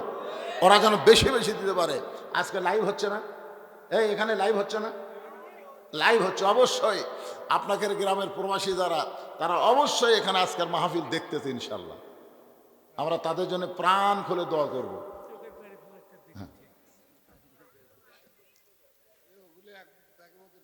এই যেগুলো টাকা আদায় হয়েছে মায়েদের মধ্যে যারা করতেছে, এগুলো তো বিশ্বস্ত লোক লাগবে। হ্যাঁ, মায়েদের টাকা। এই মায়েরা, আমি শুনছি আপনারা কি টাকা দেন না? আজকে আপনাদের টাকা আলাদা গণনা হবে। দেখা যাক পুরুষরা ফার্স্ট হয় না নারীরা ফার্স্ট হয়। বাংলাদেশের মেয়েরাই কিন্তু আমাদের উপরে আছে অনেক বছর ধরে। কথা কন না কেন ভাই? মেয়েরাই উপরে নেই।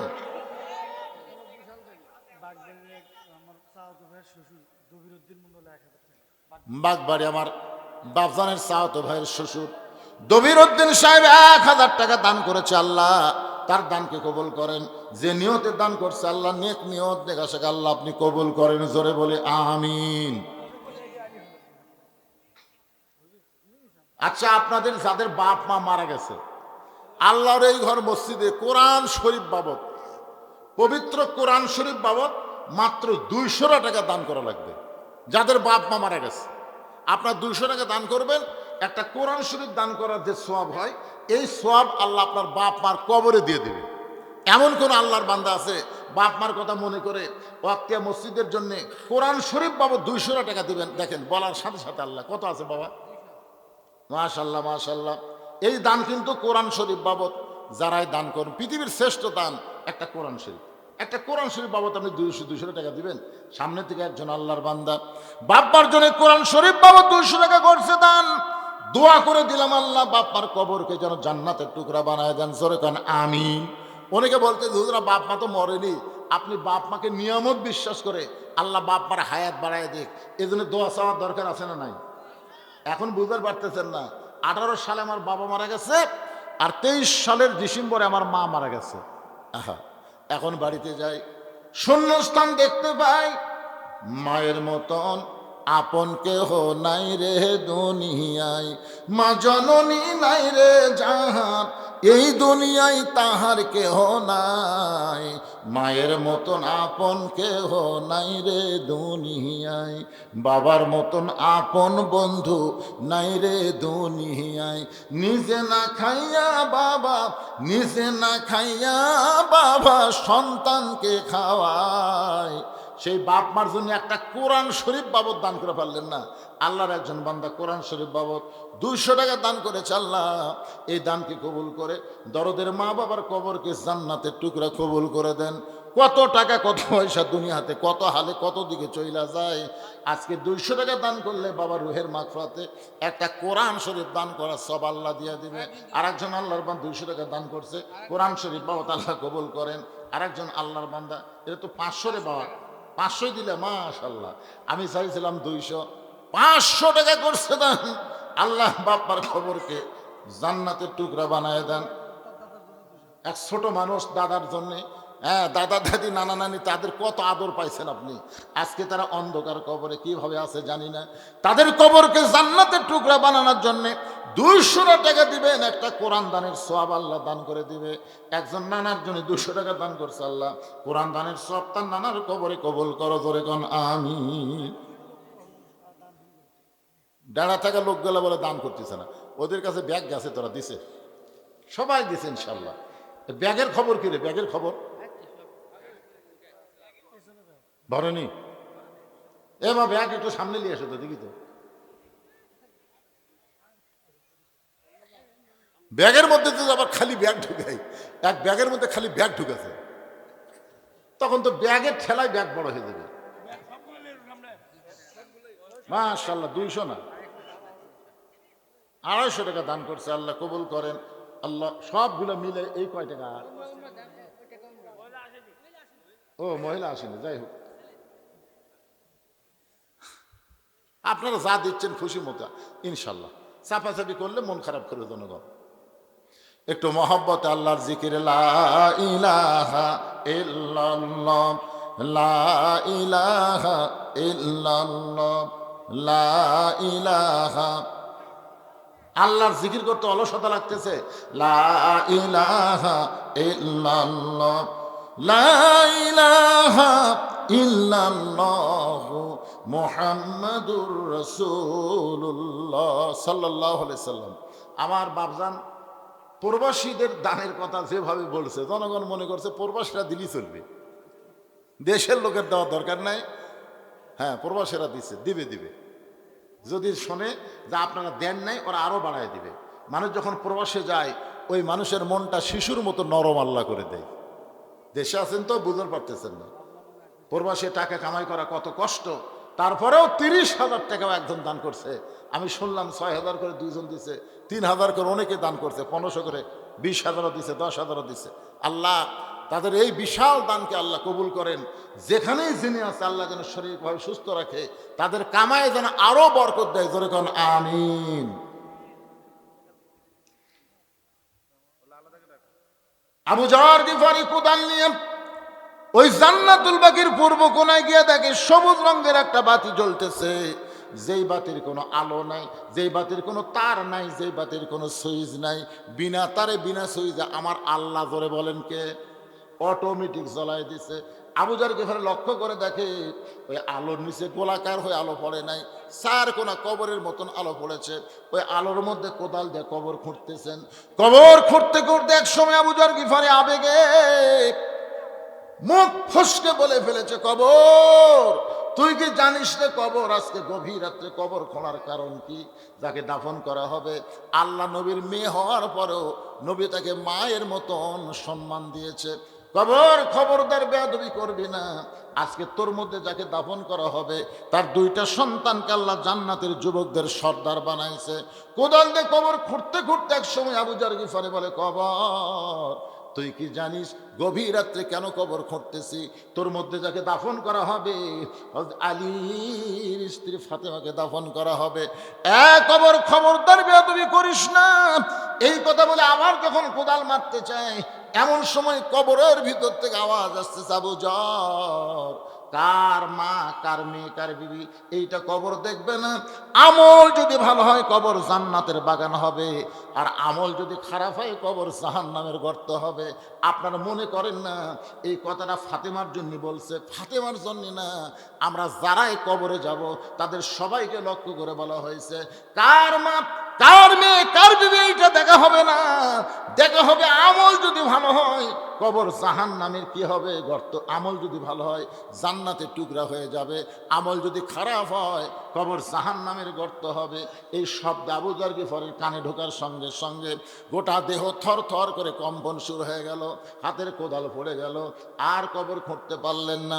হযরত আলী গভীর রাত্রে ফাতেমার দেহটাকে নিজের কাঁধে করে নিয়ে ওই জান্নাতুল বাকিতে যাবার চায়, কিন্তু ঘরের মধ্যে ঢুইকা দেখে অবাক কাণ্ড, ফাতেমা নিজে নিজেই গোসল করেছে। সুবহানাল্লাহ বলেন। ফাতেমারে কোনো মেয়ে মানুষ গোসল করায় দেয় নাই, নিজের শেষ গোসলটা নিজেই করেছেন। এই কারণেই করেছেন ফাতেমা মেয়েদেরকেও পর্দা করে। জোরে কন্যা সুবহানাল্লাহ। খাদিজাতুল কুবরা বলে, আমার পেট থেকে ফাতেমা যখন জন্ম নিল আমি আশ্চর্য হয়ে গেলাম, আমার প্রসবের কোনো ব্যথাই হলো না।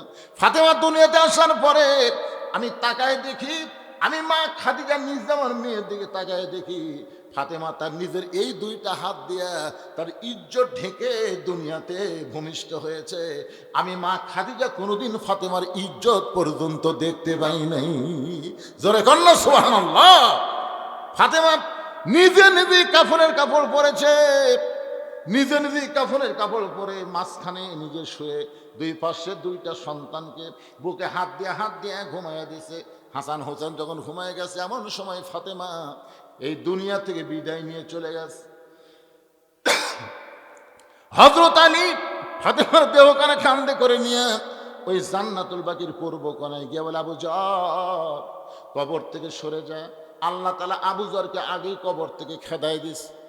ফাতেমাকে দাফন করার পরে কবরের দিকে তাকায় বলতেছে, কবর আজকে তোর মধ্যে যাকে দাফন করলাম আমি স্বামী হিসাবে সাক্ষী দিচ্ছি, আমার বিবি হলেন সবচাইতে ভালো পর্দানিশী। ধরে কন্যা সুবহানাল্লাহ। আমি স্বামী হয়ে বলতেছি আমার ফাতেমা পর্দানিশী। কবর আমার ফাতেমা পর্দানিশী। ও দরদে আল্লাহ, আমার পর্দানিশী বিবি ফাতেমাকে তুমি কবুল করে নাও। যেই বলেছে কবুল করে নাও, আলী তাকায় দেখে সামনে কয়েকটা পুরাতন কবর দেখা যায়। এইমাত্র ফাতেমার কবর নিজের হাতে দিয়েছে, সেই কবরটার নাই। হযরত আলী আবার লক্ষ্য করে দেখলেন পুরাতন কবর দেখা যায়, নতুন কবর নাই। গোটা জান্নাতুল বাকি দৌড়ায় আর কান্দার বলে, ফাতেমার কবর, ফাতেমার কবর। কে যেন বলতে চালি রে, ফাতেমা পর্দানিশী। আমি আল্লাহ জহুরা ডিগ্রি দিয়া ফাতেমার কবরটাকে কিয়ামত পর্যন্ত পর্দা করে দিয়েছি। আমার মায়েরা যারা পর্দার অন্তরে বসে বসে শুনতেছেন, ওই ফাতেমার সঙ্গে যদি জান্নাতে যাবার চান, আমি মেয়েদেরকে বলতেছি ফাতেমার সিগনেচার ছাড়া একটা মেয়েও জান্নাতে যাওয়ার পারবে না। কারণ ফাতেমা হলো জান্নাতি নারীদের নেত্রী। এখন ফাতেমা তো যাকে তাকে সিগনেচার করবে না, কেবলমাত্র পর্দানিশী নারী যারা হবে তারাই ফাতেমার হাতের সিগনেচার পাবে। মায়েরা যা করছেন করছেন, আজ থেকে ওয়াজ শোনার পরে আপনার পর্দার ভিতরে থাকবেন। পুরুষেরা যা করছেন করছেন, ফজরের নামাজ থেকে নামাজ শুরু করবেন। আর কথা কয় না। আপনারা মাগরিব এশার নামাজ কারা কারা পড়েননি হাত তোলেন, এ কথা আমি কব না, এ কথাই বলবো না। কারণ মাগরিব এশা কারা কারা পড়েননি হাত তুলবার বললে আপনারা শরম পাবেন।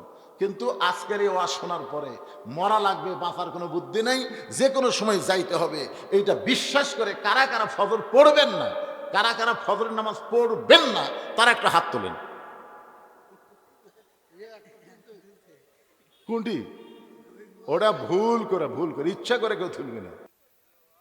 তাহলে কি বুঝতেছেন? আজকের মসজিদের উন্নয়ন কল্পে মাহফিল, ফজরের সবাই যদি নামাজ পড়ে, মাহফিল কমিটি ধন্য হয়ে গেছে। এত টাকা খরচ করার পরেও তারা লস হয়নি।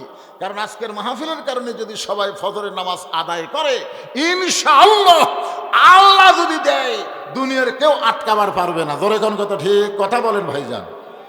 হ্যাঁ, কোনো টেনশন নাই। এত আত্মীয় মসজিদ, বড় বড় মসজিদ মানুষের গোপন দানে হচ্ছে। অনেক বড় বড় মসজিদ কিন্তু এরকম ব্যাগের মধ্যে ভিক্ষা করে না, গোপন দানে অনেক বড় মসজিদ হচ্ছে। আল্লাহ তাআলা এই গ্রামের মসজিদকে কিয়ামত পর্যন্ত কবুল করুক। যার নামে মসজিদ আফতাব বিয়া, ওনার নাম আফতাব, দেখছেন ওনাকে আপনি? আচ্ছা, ওনার নামে আল্লাহর ঘর, আল্লাহ ঘরের ওসিলায় ওনাকেও জান্নাতে কবুল করেন, ওনার পরিবারের সবাইকে কবুল করেন। সকলে বলে আল্লাহুম্মা আমিন। জোরে বলে আল্লাহুম্মা আমিন। একজন 250, আরেকজন 200 টাকা দান করছে, বাপ মার জন্য দোয়া চাই। আল্লাহ বাপ মার জন্য দোয়া কবুল করুন, সকলে বলে আমিন। ইস্তেগফার পর আস্তাগফিরুল্লাহ রব্বি মিন কুল্লি জামবি ওয়া তুবু ইলাইহি, আস্তাগফিরুল্লাহ রব্বি মিন কুল্লি জামবি ওয়া তুবু ইলাইহি, লা হাওলা ওয়ালা কুওয়াতা ইল্লা বিল্লাহিল আলিয়্যিল আযীম। আল্লাহুম্মা সাল্লি আলা মুহাম্মাদ, আল্লাহুম্মা বারিক আলা মুহাম্মাদ। এখন দোয়া হচ্ছে, দোয়ার পরে আপনাদের জন্য খাওয়া দাওয়ার ব্যবস্থা আছে। জি দাও নাই।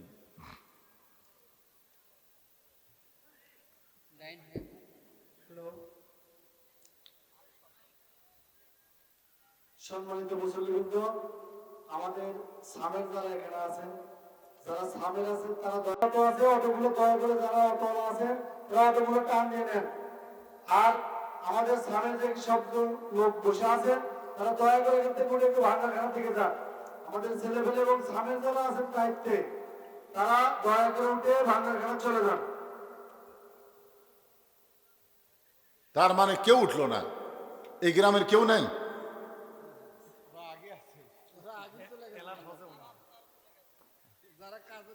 মাশাআল্লাহ মাশাআল্লাহ। আল্লাহুম্মা আমিন।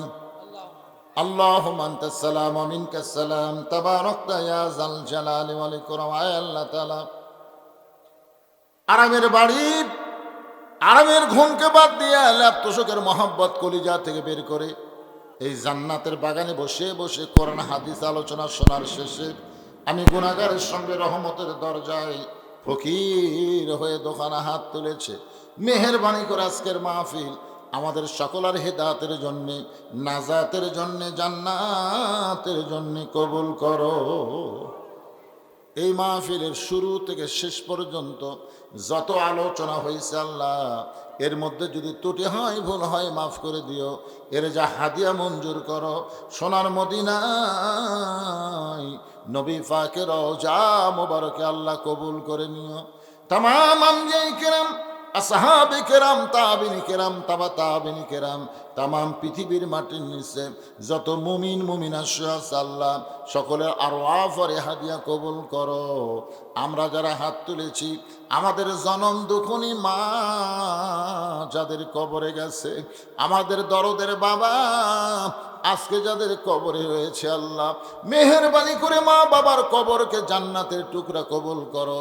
আমাদের দাদা দাদি, নানা নানি, আত্মীয় স্বজন, আমাদের আপনজন যারা কবরে গেছে আল্লাহ, কবরবাসীদের মাফ করে দাও আল্লাহ।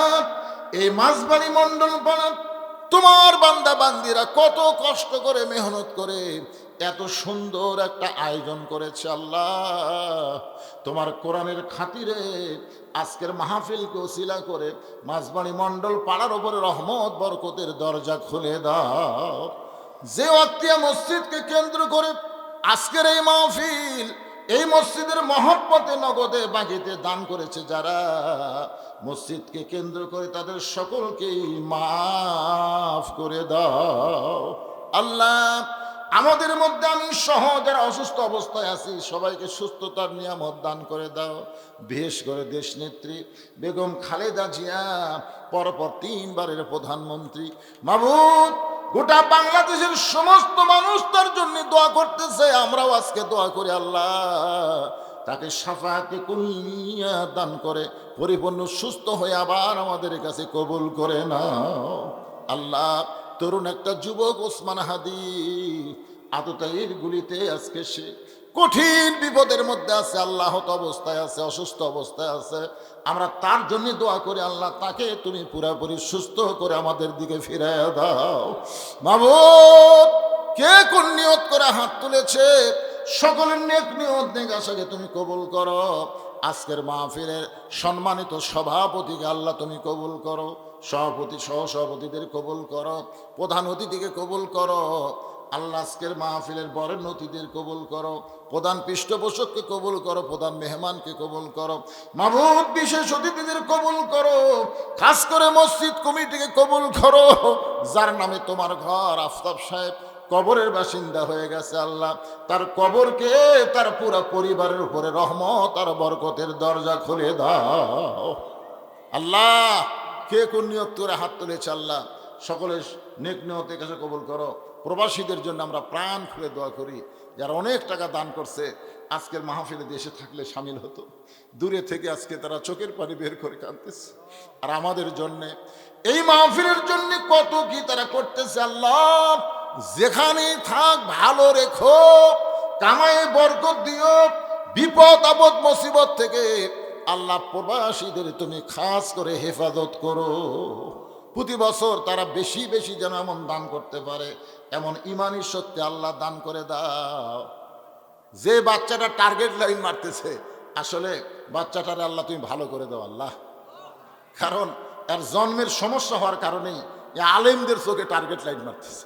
আল্লাহ আমরা দোয়া করি আল্লাহ এই বাচ্চাটা যেভাবেই দুনিয়াতে আসুক তাকে তুমি পুরোপুরি ভালো করে দাও আল্লাহ। আমাদের বাচ্চাগুলো নষ্টের পথে চলে যাচ্ছে আল্লাহ, এই বাচ্চাগুলোকে আমরা নষ্ট হতে দিতে চাই না আল্লাহ, এই বাচ্চাগুলোকে তুমি ভালো করে দাও আল্লাহ। ছোট ছোট বাচ্চারা বোঝে না, না বুঝে আজকে অনেক অকাম কুকাম করে আল্লাহ, এই বাচ্চাগুলোকে ভালো করো। আর বাপ মার জন্য আমরা দোয়া করি আগামীতে যে বাচ্চাগুলো দুনিয়াতে আসবে বাপ মা যেন ভালো হয় এবং তাদের মাধ্যমে সন্তানগুলো ভালো সন্তান যেন আমরা পাই আল্লাহ তুমি কবুল করো। এই মাছবাড়ি বাগবাড়ি অত্র এলাকার সন্তান শহীদ প্রেসিডেন্ট জিয়াউর রহমান আল্লাহ, এমন একটা সন্তান আমাদের বগুড়া থেকে জন্ম হয়েছে যার কারণে গোটা পৃথিবী, এমনকি আরাফার ময়দানে গেলে নিমের গাছের নিচে যখন বসি আহা কি সন্তান বগুড়াবাসী উপহার দিয়েছে গোটা পৃথিবীকে আল্লাহ। আল্লাহ সেই শহীদ জিয়ার এলাকায় এমন সুন্দর সুন্দর সন্তানকে তুমি কবুল করো আল্লাহ। আল্লাহ এই বাগবাড়ি মাছবাড়ি এই গাবতলী গোটা বিশ্বের কাছে পরিচিত পেয়েছে শহীদ প্রেসিডেন্ট জিয়াউর রহমানের জন্যে আল্লাহ, তার সন্তান তারেক জিয়াকে তুমি ভালো রেখো আল্লাহ, আমাদের দেশে ফিরে আসার ব্যবস্থা করো, সমস্ত কুচক্রের মহল থেকে আল্লাহ তুমি তাকে হেফাজত করো আল্লাহ, আমাদের সকলকে মাফ করো। আজকে আমাদের দোয়াকে আল্লাহ তুমি কবুল করো। যেদিন আমাদের মৃত্যু হবে দিনটা যেন জুমার দিন হয়, মাসটা যেন রমজান মাস হয়, ইমানের সাথে ইজ্জতের সাথে এই দুনিয়া থেকে বিদায় নেওয়ার কালে আমাদের জবানে জারি করে দিও লা ইলাহা ইল্লাল্লাহু মুহাম্মাদুর রাসূলুল্লাহ সাল্লাল্লাহু আলাইহি সাল্লাম। আসসালামু আলাইকুম ওয়া রাহমাতুল্লাহি ওয়া বারাকাতুহু। আহা ইল্লাল্লাহ লা ইলাহা ইল্লাল্লাহু লা ইলাহা ইল্লাল্লাহু লা ইলাহা ইল্লাল্লাহ লা ইলাহা ইল্লাল্লাহ লা ইলাহা। পাহাড় পর্বত নদ নদী এ নামে গাহে নিরবধি, পাহাড় পর্বত নদ নদী এ নামে গাহে নিরবধি, আমার আল্লাহ নামের এতই মধু, আল্লাহ নামের এতই জাদু লুকিয়ে রাখছেন হে আল্লাহ জোরে লা ইলাহা ইল্লাল্লাহ লা ইলাহা ইল্লাল্লাহু লা ইলাহা ইল্লাল্লাহু লা ইলাহা ইল্লাল্লাহ লা ইলাহা লা ইলাহা ইল্লাল্লাহ মুহাম্মাদুর রাসূলুল্লাহ। সকলেই রাসূলের মহব্বতে জবান খুলে বলি সাল্লাল্লাহু আলাইহি ওয়াসাল্লাম।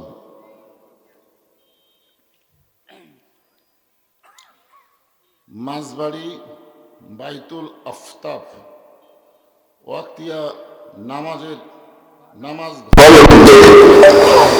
আজকে দ্বিতীয় অধিবেশন ইসলামের সাত এবং মাহফিল। আজকের এই মাহফিল আল্লাহ তাআলা যিনাকে সম্মানিত সভাপতির আসনে কবুল করেন।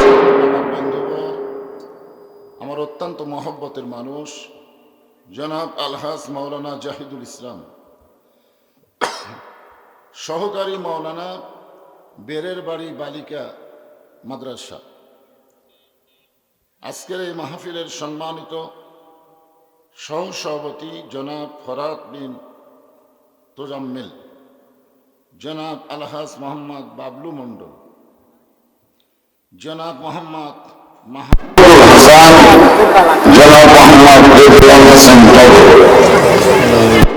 সমস্ত সভাপতিকে অন্তরের অন্তঃস্থল থেকে আমি শুভেচ্ছা জ্ঞাপন করছি।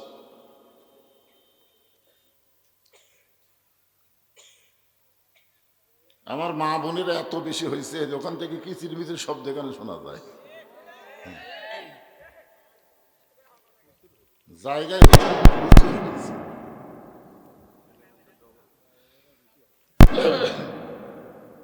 ছেলে ডবল হয়নি, আসলে ছেলেরা ঘরে, মেয়েরা কি ঘরে, তাই ওরা ওই দেশে বসে গেছে। আর এই ছেলেরা পুরুষেরা খালি মেলায় ঘুরতেছে, মেলায় হায় হায় কি যে মেলা পাইছে। আজকের এই মাহফিলের সম্মানিত প্রধান অতিথি জনাব মোহাম্মদ জাহিদুর রহমান বিপ্লব, সম্মানিত প্রধান উপদেষ্টা জনাব মোহাম্মদ আমিরুল ইসলাম মণ্ডল, উপদেষ্টাবৃন্দ জনাব হামিদুর রহমান পলাশ মণ্ডল, জনাব রাব্বি হাসান, জনাব মোহাম্মদ সবুজ আহমদ সীমান্ত। আপনারা দেখতেছেন ওনারা কিন্তু বিদেশে থাকার পরে অনেক টাকা আজকের মাহফিল মসজিদের জন্য দান করেছেন। প্রধান পৃষ্ঠপোষক জনাব ইঞ্জিনিয়ার মোহাম্মদ মঞ্জুরুল ফরহাদ ফিলিপস, জনাব আলহাজ আব্দুর রহিম রুবেল, সকলকেই অন্তরের অন্তঃস্থল থেকে আমি শুভেচ্ছা জ্ঞাপন করছি। আজকের এই মাহফিলের প্রধান মেহমান জনাব মোহাম্মদ ফিরোজ আহমদ নয়ন, বিশেষ মেহমান জনাব আব্দুর রহিম, এছাড়াও সম্মানিত বিশেষ অতিথিবৃন্দর নাম রয়েছে। সকলকেই অন্তরের অন্তঃস্থল থেকে আমি শুভেচ্ছা জ্ঞাপন করছি। আজকের এই মাহফিলে আপনাদের মাঝে মাঝে যে সমস্ত আলেম ওলামা উপস্থিত হয়েছেন, মাগরিবের নামাজের পর থেকে এত রাত পর্যন্ত কোরআন হাদিসের আলোকে অত্যন্ত গুরুত্বপূর্ণ আলোচনা করে আপনাদেরকে শোনালেন। আলেম ওলামা সহ আজকের মাহফিলের বক্তাগণকে অন্তরের অন্তঃস্থল থেকে আমি শুভেচ্ছা জ্ঞাপন করছি। এই মুহূর্তে আমার সামনে যিনারা বসে আছেন, আপনারা বসে নাই, আল্লাহ পাক বসাইছেন, সুবহানাল্লাহ বলেন।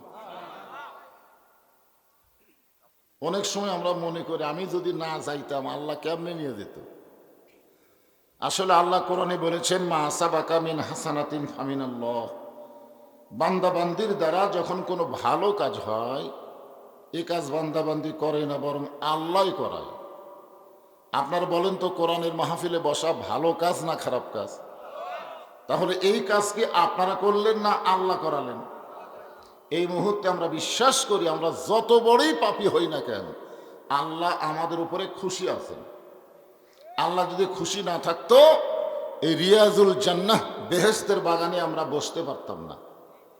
আমার সামনে যারা বসে আছেন, এখনো পিছনে অনেক আল্লাহর বান্দা দাঁড়িয়ে আছেন। যারা দাঁড়িয়ে আছেন আপনাদের বসার ব্যবস্থা নাই, যদি থাকে আল্লাহর হস্তে বসেন, জায়গা না থাকলে দাঁড়িয়ে থাকবেন, সমস্যা নেই। না যদি না থাকে তাই বলে ফেরত যাবে? কি করে যে খাওয়ার কি করছে?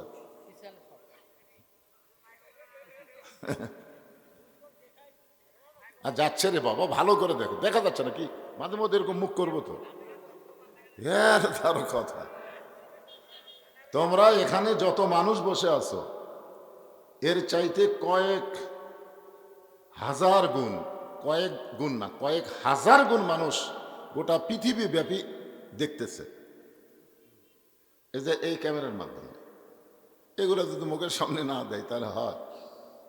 এখন বজরুল ইসলাম দাওয়াত দিবে, আমাকে দাওয়াত দাও মানে এ ক্যামেরা। আজকে তো মাশাআল্লাহ কম আইছে, একটু চেষ্টা করলেই দেখা যাবে। তুমি সামনে বসে দেখতে পাবা না কেন? যারা এই পিছনে আছে তাদের সমস্যা বেশি। আমি আমার অন্তরের অন্তঃস্থল থেকে আপনাদের সবাইকে শুভেচ্ছা জ্ঞাপন করছি। সম্মানিত মা বোনেরা, পর্দার অন্তরালে যারা বসে আছেন, পর্দার অন্তরালে আসলে থাকা লাগবে পর্দার ভিতরে, ঠিক কিনা বলেন? আজকে যদি এখানে কোরআনের মাহফিল না হতো তাহলে মেয়ে পুরুষ কিন্তু একই জায়গায় বসার চান্স নিত, জোরে কোন ঠিক কিনা? হ্যাঁ, কিন্তু শুধুমাত্র আল্লাহর কোরআনের মাহফিল হওয়ার কারণে মাহফিল কর্তৃপক্ষ মেয়েদের জন্য আলাদা একটা ব্যবস্থা করছে। শুধু কোরআনের মাহফিলের কারণে যদি মাহফিল কমিটি মেয়েদের পর্দার ব্যবস্থা করে, তাহলে আল্লাহর কোরআন যেদিন বাংলাদেশে চালু হবে সেই দিন বাংলার মুসলমান বুঝতে পারবে আসলে পর্দা কারে কয়, জোরে কোন ঠিক কিনা? এখন বুঝবার পারতেছেন না তো। মায়েদেরকে শুধু কাপড় দিয়ে ঘিরে রাখলে হবে না, মায়েরা জোরে কথা বলবে। এই কথা যদি পর পুরুষের কানে আসে তাহলে পর্দা থাকলো? মেয়েদের কথাও তো পর পুরুষের জন্য পর্দা। এই জন্য মেয়েরা ইচ্ছা করলে জোরে কোরআন তেলাওয়াত করতে পারবে না। মেয়েরা যদি ঘরের মধ্যে জোরে কোরআন তেলাওয়াত করে আর রাস্তার পুরুষরা যদি শুনতে পায়, সওয়াব তো হবেই না, বরং উল্টা পাপ হবে। তো কোরআন তেলাওয়াত করলে, সেই কোরআন তেলাওয়াত শুনলে যদি পাপ হয়, তাহলে ওরা চিল্লাচিল্লি করতেছে, এইগুলো যদি আমরা শুনিয়া কি হবে? এই জন্য মা বোনদের অনুরোধ করবো, একটু জমে জমে চেপে চেপে বসেন, জবানকে সংযত করেন। আমি আমার অন্তরের অন্তঃস্থল থেকে সম্মানিত মা বোনদেরকেও শুভেচ্ছা জ্ঞাপন করে এই মুহূর্তে জানতে চাচ্ছি আপনারা সকলে কেমন আছেন? জি আলহামদুলিল্লাহ, আলহামদুলিল্লাহ রব্বিল আলামিন।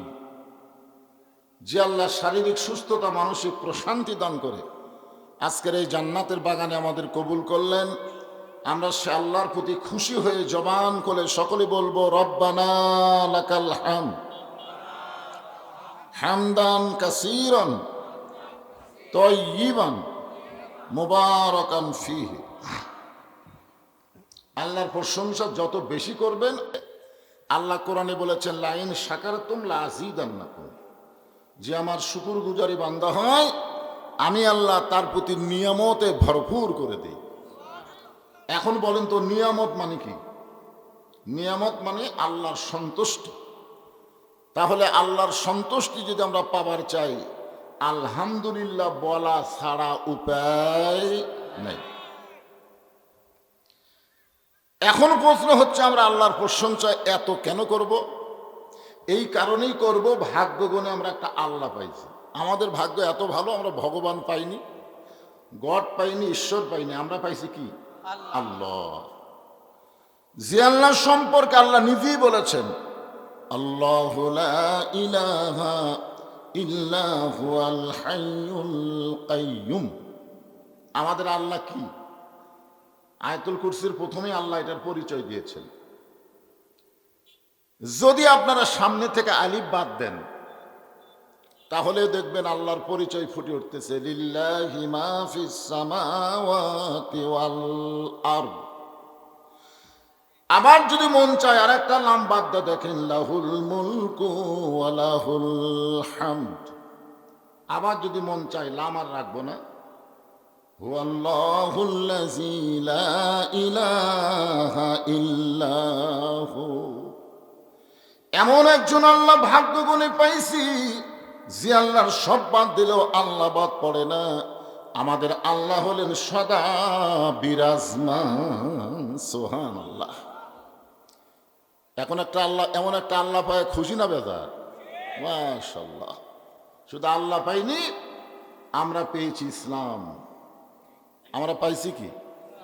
যে ইসলাম সম্পর্কে আল্লাহ কোরআনে বললেন মিল্লাতা আবিকুম ইব্রাহিম হুয়া সাম্মাকুমুল মুসলিমিন, তোমাদের জাতির পিতা হযরত ইব্রাহিম তোমাদের নাম রেখেছে মুসলমান। জোরে কোন সুবহানাল্লাহ। কোরআনে আল্লাহ বলেছেন উদখুলু ফিস সিলমি কাফা, পুরোপুরি ভাবে ইসলামের ভিতরে তোমরা প্রবেশ করো। আমাদের পরিচয় হলো আমরা মুসলমান। জোরে বলেন আমাদের পরিচয় কি? আরো জোরে কন।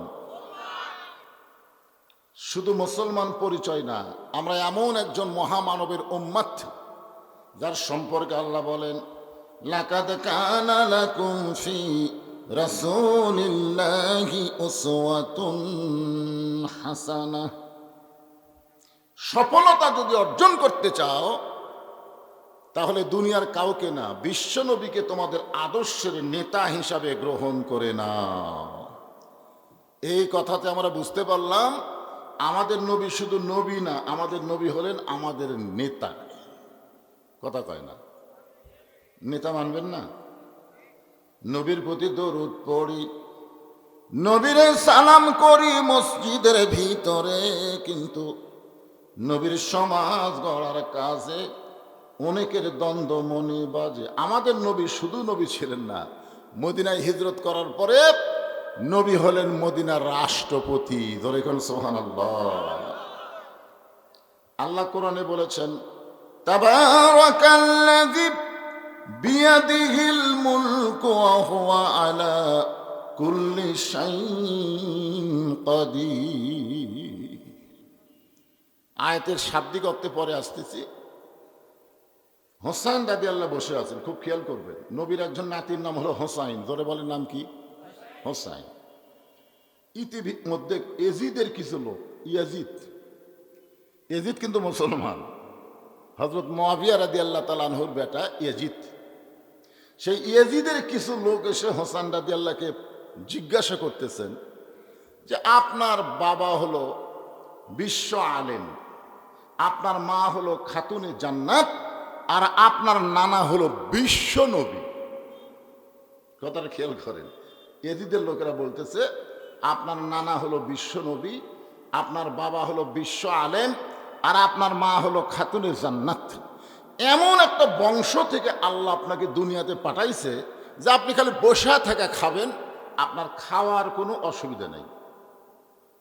খালি বসে থাকবেন, আটরশির দরবারের মতন, বুঝলেন না? খালি বসে থাকবেন, বাড়ান লাগবে না। দুনিয়ার সব মানুষ গরু ছাগল নিয়ে যে দিবে। আপনার বলেন তো প্রস্তাবটা ভালো না খারাপ? খুব ভালো না? যে আপনার নানা বিশ্ব নবী, আপনার বাবা বিশ্ব আলেম, আপনার মা হলো খাতুনে জান্নাত। সঙ্গে সঙ্গে হোসাইন দাঁড়িয়ে গেলেন। এতক্ষণ বসে আছিলেন, এখন দাঁড়িয়ে গেলেন, চিৎকার করে বলতেছে তোমরা যদি আল্লাহর বান্দা হতে তাহলে এই কথা তোমরা বলতেই পারত না। আমার নানা শুধু বিশ্ব নবী না, আমার নানা হলো বিশ্ব নেতা। আমার বাবা শুধু বিশ্ব আলেম না, আমার বাবা হলো বিশ্ব বীর। আমার মা শুধু খাতুনে জান্নাত নয়, আমার মা হলো ফাতেমাতুজ জোহরা। জোরে কোন সুবহানাল্লাহ। তোমরা একটা বলো আর একটা বাদ দাও কেন? আমার নানাকে বিশ্ব নবী বলো, তো বিশ্ব নেতাকে? হ্যাঁ, আমার নানাকে নবী বলবা আর সাধারণ একজন মানুষকে নেতা বানায় তার পিছনে চামচা হয়ে ঘুরবে, এর নাম মুসলমান না। জোরে কোন কথা ঠিক কিনা? এর নাম মুসলমান না। আমার নানা শুধু বিশ্ব নবী নয়, আমার নানা হলো বিশ্ব নেতা। আমার বাবা শুধু বিশ্ব আলেম নয়, আমার বাবা হলো বিশ্ব বীর। আপনারা বলেন তো হযরত আলী খেলে আলেম ছিল না বীরও ছিল? আর ফাতেমা খাতুনে জান্নাত এমনি এমনি হয়নি। নবীর মেয়ে হওয়ার কারণে আল্লাহ তাকে জান্নাতি নারীদের নেত্রী বানায়নি। সে হচ্ছে ফাতেমাতে জোহরা, আমল করার কারণে। জোরে কোন সুবহানাল্লাহ। এই মুহূর্তে হোসানের মতন আমরাও নবীর উম্মত হিসাবে কি বলতে পারি আমার নেতা তোমার নেতা? পারবেন না। গলা খাকারি দেন তো দিকে। কারণ অনেক সময় হক কথা জবান দিয়ে বের হয় না। এই টুটির মধ্যে শয়তান থাকে। জোরে কোন কি থাকে? শয়তান। অন্য বহু কথা বলবে কিন্তু হক কথা বাড়াবে না। এর চাইতে বড় হক কথা তো আর নাই। এই জন্য আমি যেই বলবো আমার নেতা তোমার নেতা, সকলে বলবেন বিশ্ব নবী মোস্তফা আমার নেতা তোমার নেতা। নিদানে আখেরাতে তরাইতে পড়ছে রাতে, কান্ডারি হইয়া নবী পার করিবেন সেই তরণী। সবাই বলেন নবী মোর পরশমণি, নবী মোর সোনার খনি, নবী নাম ভাবে যেজন সেই তো দোজা হানের ধ্বনি। আছেন আমার মুক্তার, আছেন আমার বারিস্টার, শেষ বিচারের হাইকোর্টেতে তিনি আমায় করবেন পার। আমরা পাপী রাসূল জাবিন্দার। আল্লাহ যখন হাকিম হয়ে আমাদেরকে আসামি বানায় বিচার শুরু করবেন, ওই সময় আমাদের নবী উকিল হয়ে ব্যারিস্টার হয়ে আল্লাহর কাছে আমাদের ব্যাপারে ওকালতি করবেন। ওকালতি করে আমাদেরকে সুপারিশ করে জান্নাতে পৌঁছায়া দিবেন। এমন একজন নবীর উম্মত হওয়াতে আপনারা খুশি না বেজার? তাহলে জবান খুলে বলবো আলহামদুলিল্লাহ। এখন যে কোরআন থেকে আপনাদের সামনে আলোচনা হবে, আপনারা বলেন তো এই কোরআন শরীফের মধ্যে কোনো ভুল আছে? ভুল কে বলেছেন? আল্লাহ। কোরআনের প্রথমেই আল্লাহ বলেছেন জালিকাল কিতাবু লা রাইবা ফীহি হুদাল লিল মুত্তাকিন। এখানে যদি আল্লাহ বলতেন হুদাল্লিন নাস, তাহলে খুব সহজ হতো। কিন্তু আল্লাহ হুদাল্লিল মুত্তাকিন বলার সাথে সাথে বোঝা গেল আল্লাহ পক্ষপাতিত্ব করছে। আল্লাহ এখানে নিরপেক্ষ থাকেনি, আল্লাহ পক্ষ নিয়েছে। কি নিয়েছে? যদি হুদাল্লিন নাস বলতো যে এই কোরআনের মধ্যে কোনো সন্দেহ নাই, এই কোরআন পাইকারি হারে সবাইকে হেদায়েত দেবে, এ কথা আল্লাহ বলেন। আল্লাহ বলেছেন হুদাল্লিল মুত্তাকিন, কেবলমাত্র মুত্তাকি বান্দা বান্দি যারা আল্লাহর কোরআন থেকে হেদায়েত পাবে তারা। এখন এই কোরআনের আলোচনা যারা আমরা শুনতেছি, বক্তা এবং শ্রোতা সবাইকে মুত্তাকি হওয়ার দরকার আছে না নাই? জোরে কোন আছে না নাই? মাশাআল্লাহ। এখন মুত্তাকি হবার গেলে কি করা লাগবে? এখানে মুত্তাকির কয়েকটা বৈশিষ্ট্যের মধ্যে ১ নম্বর বৈশিষ্ট্য হলো আল্লাযীনা ইউমিনুনা বিল গায়ব, অদৃশ্যের প্রতি বিশ্বাস স্থাপন করা লাগবে। আমরা কোনোদিনকে আল্লাহ দেখছি নাকি? যখন দেখছি, এটা আজ থেকে এখন থেকে ১৩৫০ বছর আগে, কত বছর? ১৩৫০ বছর আগে নাস্তিকদের পক্ষ থেকে মুসলমানদেরকে ৬টা প্রশ্ন করা হয়েছিল। আমার আঙ্গুলের দিকে তাকান, কয়টা? এখন না, এখন তো আমরা ফ্যাসটা মুসলমান, সেই সময় গাঢ় মুসলমান ছিল, ভালো মুসলমান, শিক্ষিত মুসলমান, আমলওয়ালা মুসলমান। আর এখন তো খালি নামের মুসলমান। জোরে কোন কথা ঠিক কিনা? আমাদের বাংলাদেশের শতকরা কত ভাগ মুসলমান? এই যে একজন কয় ৯৬, একজন ৯৫, যাই হোক, শতকরা ৯৫ ভাগ মুসলমান আমাদের বাংলাদেশে। আপনারা বলেন তো শতকরা কত ভাগ ইমানদার? তাহলে মুসলমানের দাবি করবেন, ইমানদারের ভাগ বুঝবেন না, তাহলে তো হবে না। আপনি যতই মুসলমান হন, আমি যতই মুসলমান হই, আমার ইমান যদি ঠিক না থাকে তাহলে কাম হবে? হ্যাঁ।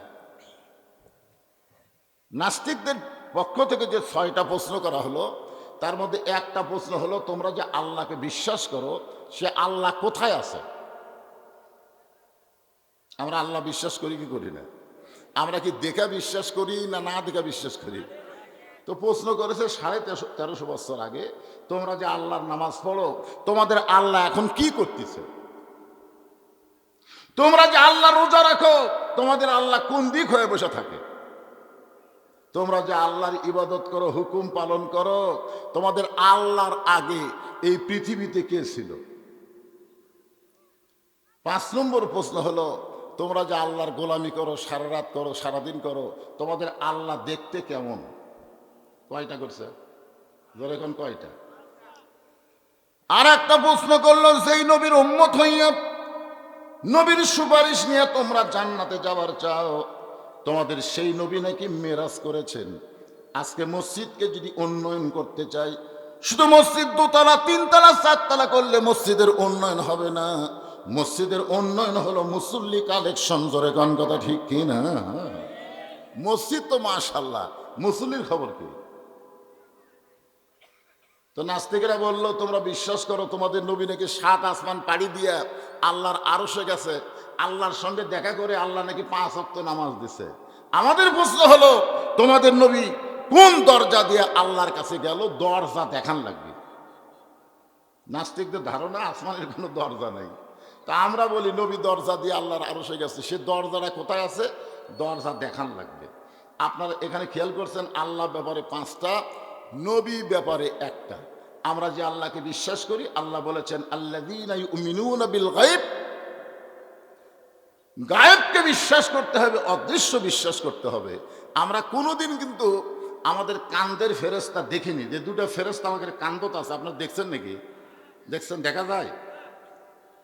তোমার 2 কান্দে 2 মোহরি, লেখিতেছেন ডায়েরি, দলিল দেখে রায় দিবে, টাকা পয়সার নাই কারবার। আল্লাহ কোরআনে বলেছেন কিরামান কাতিবিনা ইয়ালামুনা মা তাফআলুন। 1 নম্বর বৈশিষ্ট্য হলো অদৃশ্যের প্রতি বিশ্বাস স্থাপন করা। এক নামাজে আসরের নামাজ পড়ে জমি ধান দেখতে গেছে, যায় দেখে ওপর জমির পানি আছে, নিচে ওর জমির পানি নাই। নিচে ওর জমির পানি নাই, উপরে খালি পানি চলমল করতেছে। ওই তখন চারিদিকে তাকাইছে এভাবে, উপর দিকে না তাকে খালি চারিদিকে তাকা, দেখে কেউ নাই। আস্তে করে বসে বিসমিল্লাহ কয়ে আল কাটছে। কি কয়ে আল কাটছে? মনে করছে বিসমিল্লাহ করলি তো। বিসমিল্লাহ কয়ে আল কাটছে। আল কাটার পরে ওই পানি দিয়ে হাত ধোছে। পানি দিয়ে হাত ধুয়ে আবার দাঁড়ায় চারিদিকে তাকায় বলতেছে আলহামদুলিল্লাহ, কেউ দেখেনি। আপনারা বলেন তো, লোকটার নামাজ আছে কিন্তু অদৃশ্যের প্রতি বিশ্বাস নাই। অদৃশ্যের প্রতি যদি বিশ্বাস থাকতো তাহলে সে বিশ্বাস করতো কেউ না দেখলো আমার আল্লাহ দেখতেছে। জোরে কথা ঠিক কিনা? আজকে আমাদের ছেলেরা রাত 12টার পরে যখন ফেসবুক চলাইতে মিন শারিল ওয়াসওয়াসিল খান্নাস, ভিতরে শয়তান বলতেছে এখন তো চেতন কেউ নাই, তোর বাপ ঘুমাছে, মা ঘুমাছে, দরজা জানলা বন্ধ করে দেখ। তখন দরজা জানলা বন্ধ করে ওই এখন ইউটিউবে গিয়া বা অপরা মিনিট যায় অশ্লীল ভিডিও দেখতেছে। ও যদি অদৃশ্যকে বিশ্বাস করত তাহলে ওর 2 কান্দের ফেরেশতা কি ঘুম পাড়তিছে? এখন ঘুম পাড়তিছে? তোমার 2 কান্দে 2 মোহরি, লেখিতেছেন ডায়েরি, তুমি কি করতেছো, কি বলতেছো, সব তোমার লিপিবদ্ধ হয়ে যাচ্ছে। এই জন্যে মুত্তাকির 1 নম্বর বৈশিষ্ট্য হলো অদৃশ্যের প্রতি বিশ্বাস স্থাপন করা। বিশ্বাস করতে হবে আল্লাহ দেখতেছে, কান্দের ফেরেশতা লিখতেছে। জোরে কোন কথা ঠিক কিনা? এই একটা বিশ্বাস যদি আমাদের অন্তরে থাকতো, আমরা যা কিছু করি কে দেখতেছে আর লিখতেছে কে? 2 ফেরেশতা। অন্যায় করা যাবে? কিন্তু ভালোই তো করতেছি। এরপর আল্লাহ বললেন ওয়াকিমুনাস সালাত, মুত্তাকির 2 নম্বর বৈশিষ্ট্য হলো নামাজ কায়েম করা লাগবে। নামাজ পড়লে হবে না, নামাজ কায়েম করা লাগবে। আমাদের বাংলাদেশের মুসলমানেরা নামাজ পড়ে, মন চায় পড়ে, মন চায় পড়ে না। বাপ নামাজ পড়ে, বেটা নামাজ পড়ে না। বাবা মসজিদে জোহরের নামাজ পড়ে এসে ছেলেকে ডাকতেছে, বাবু, ও বাবু আসো ভাত খাই। নামাজের সময় বাবা কিন্তু ছেলেকে ডাকে নাই, কিন্তু ভাত খাওয়ার সময় ডাকতেছে। এরকম বাপ আছে না নাই? ফেরেশতারা বলতেছে আল্লাহ, এই বাপ তো ছেলেকে নামাজে দেওয়ার সময় ডাকবার পারতো, তখন না ডাকতে ভাত খাওয়ার সময় ডাকতেছে, এটা কেমন বাপ? তখন আল্লাহ বলতেছে এই বাপ হচ্ছে ইব্রাহিমের বাপের মতন। আপনার বলতো হযরত ইব্রাহিমের বাপ কেমন বাপ? কথা কয় না। হযরত ইব্রাহিম সালামের বাপ আসলো না, কেমন বাপ? নমরুদের আগুনের চুলার উপরে চড়কে যখন ইব্রাহিম এমন সময় বাবা হইয়া ছেলেকে আগুনে ফেলে দেওয়ার জন্যে চড়কে রশি টানতেছে, বাঁচানোর জন্যই না মারার জন্যে? এখন বলেন তো, যেই বাপ সন্তানকে আগুনে পুড়ে মারবার চায়, ই কি ভালো বাপ? আপনার বলেন তো, দুনিয়ার আগুনের পাওয়ার বেশি না জাহান্নামের আগুনের পাওয়ার বেশি? তাহলে যেই বাপ নিজে নামাজ পড়ে সন্তানকে নামাজের তাকিদ দেয় না, নামাজের জন্য ডাকে না, ও হলো ইব্রাহিম আলাইহিস সালামের বাপ। তো নমরুদের আগুনে ফেলে দেওয়ার চেষ্টা করে, আর এর বাপ একে জাহান্নামের আগুনে পুড়ানোর ব্যবস্থা করতেছে। ধরে কোনটা ঠিক কিনা? কারণ আল্লাহ কোরআনে বলেছেন কু আনফুসাকুম আহলিকুম নারা, জাহান্নামের আগুন থেকে যদি বাঁচতে চাও একলা বাঁচলে হবে না, আহাল, পরিবার, সমাজ এবং রাষ্ট্র সবাইকে নিয়ে বাঁচা লাগবে। জোরে কোন কথা ঠিক কি না? আমরা মৌলানারা সবাইকে নিয়ে বাঁচবার চাই, এই জন্য আল্লাহর কোরআনের হক কথা যখনই বলবার চাই তখন দুই একজন লব উল্টা কয়, কি হলো রে হুজুর, আবার কি শুরু করলো? আজকে সূরা মুলকের দুটো আয়াতের উপর আলোচনা হবে, খুব খেয়াল করে শুনবেন। হজ করবার তারা গেছেন, এখানে আমার ভাইদুর ভাই হজ করছে, আমিও করছি। ভাই আপনি করছেন নাকি? ঘুম ধরছে? হজ করছেন? আচ্ছা ঠিক আছে, এখানে এখানে বসলে টুপা চলবে না, মানুষ সব তাকে আছে, বক্তার চাইতে আপনার সাইজ ভালো, সব এদিকে তাকে দেখি। হ্যাঁ শোনেন, হজ যখন করবার যারা গেছে, আপনাদের মাঝে যারা হাজী সাহেব আছেন, তারা অবশ্যই আল্লাহর কাবা ঘরকে সামনে নিয়ে একটা স্বীকারোক্তি দিচ্ছেন। আল্লাহর কাবা ঘর সামনে নিয়ে যে স্বীকারোক্তি দিলেন, এটা কি এমনি এমনি দিচ্ছেন না অন্তর থেকে দিচ্ছেন? ওই স্বীকারোক্তির মধ্যে একটা কথা আছে, লাকাওয়াল মুল লা শারিকা লাক। শুরুটা এইভাবে হয়, লব্বাইক আল্লাহুম্মা লব্বাইক লব্বাইক লা শারিকা লাকা লব্বাইক ইন্নাল হামদা ওয়ান নি'মাতা লাকাওয়াল মুলক লা শারিকা লাক। আচ্ছা বলেন তো, লাকাওয়াল মুলক লা শারিকা লাকের বাংলা অর্থ কি? রাজত্বের ভিতরে, রাজনীতির ভিতরে একমাত্র আল্লাহ ছাড়া আমি অন্য কাউকে স্বীকার করি না। তাহলে রাজাকে মানুষ না আল্লাহ? কথা কয় না। গোটা পৃথিবীর কর্তৃত্ব, রাজত্ব, তাবারাকাল্লাযী বিয়াদিহিল মুলক, গোটা পৃথিবীর রাজত্ব, কর্তৃত্ব, মালিকানা একমাত্র কার হাতে? সমস্ত ক্ষমতার মালিককে। এটা কিন্তু 24 সালের 5ই আগস্টের আগে হাসিনা বুঝবার পারেনি। হাসিনা মনে মনে ভাবতে তো আমি ক্ষমতার মালিক, যার কারণে ওর মাজা ভাঙ্গা নেতাগুলো এর কেতা মশান হয়েছিল ভাই। দুইজন হাত ধরে টেজর তোলে আর দুইজন পাশাত মারে, পেলা উঠতে পারে তো। হ্যাঁ, একটা টেজত উঠে আসে, মাইক পায়া খেলা হবে। কি খেলবা? খেলবার গেলে মাজাত বল থাকা লাগবে। ধরে কোন কথা ঠিক কিনা? আপনার বলেন তো, যার মাজাত বল নেই তার খেলা আছে? কি যে মনে করছিল যে আমাকে উপর কেউ নাই। কুল্লি শাইইন কদির, প্রত্যেকটা বিষয়ের উপরে একমাত্র ক্ষমতা কাহা। এমন ভাবে পলে গেছে ভাই।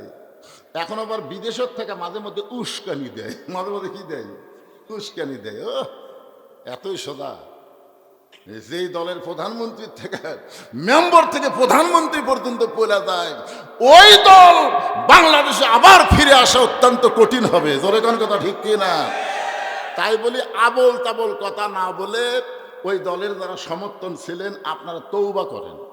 খামাখা ওই দল করে কি হবে ভাই? আল্লাহ তৌবার একটা সুযোগ দিছে কি দেয়নি? জোরে কোন দিছে কি দেয়নি? আপনার তৌবা করে ফেরত আসেন। আমারই সম্পর্কে বড় ভাই আওয়ামী লীগ করতো, 5ই আগস্টের পরে তৌবা করে দল পরিবর্তন করছে। হ্যাঁ, কি জন্যে খামাখা? একটু মনোযোগ দেবেন। আল্লাহ বলতেছেন, আল্লাযী খালাকাল মাউতা ওয়াল হায়াতা লিয়াবলুয়াকুম আইয়ুকুম আহসানু আমালান ওয়া হুয়াল আজিজুল গফুর।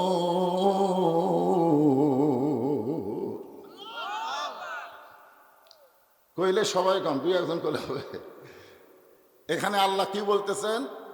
মৃত্যু এবং হায়াত। আমরা কি মরব?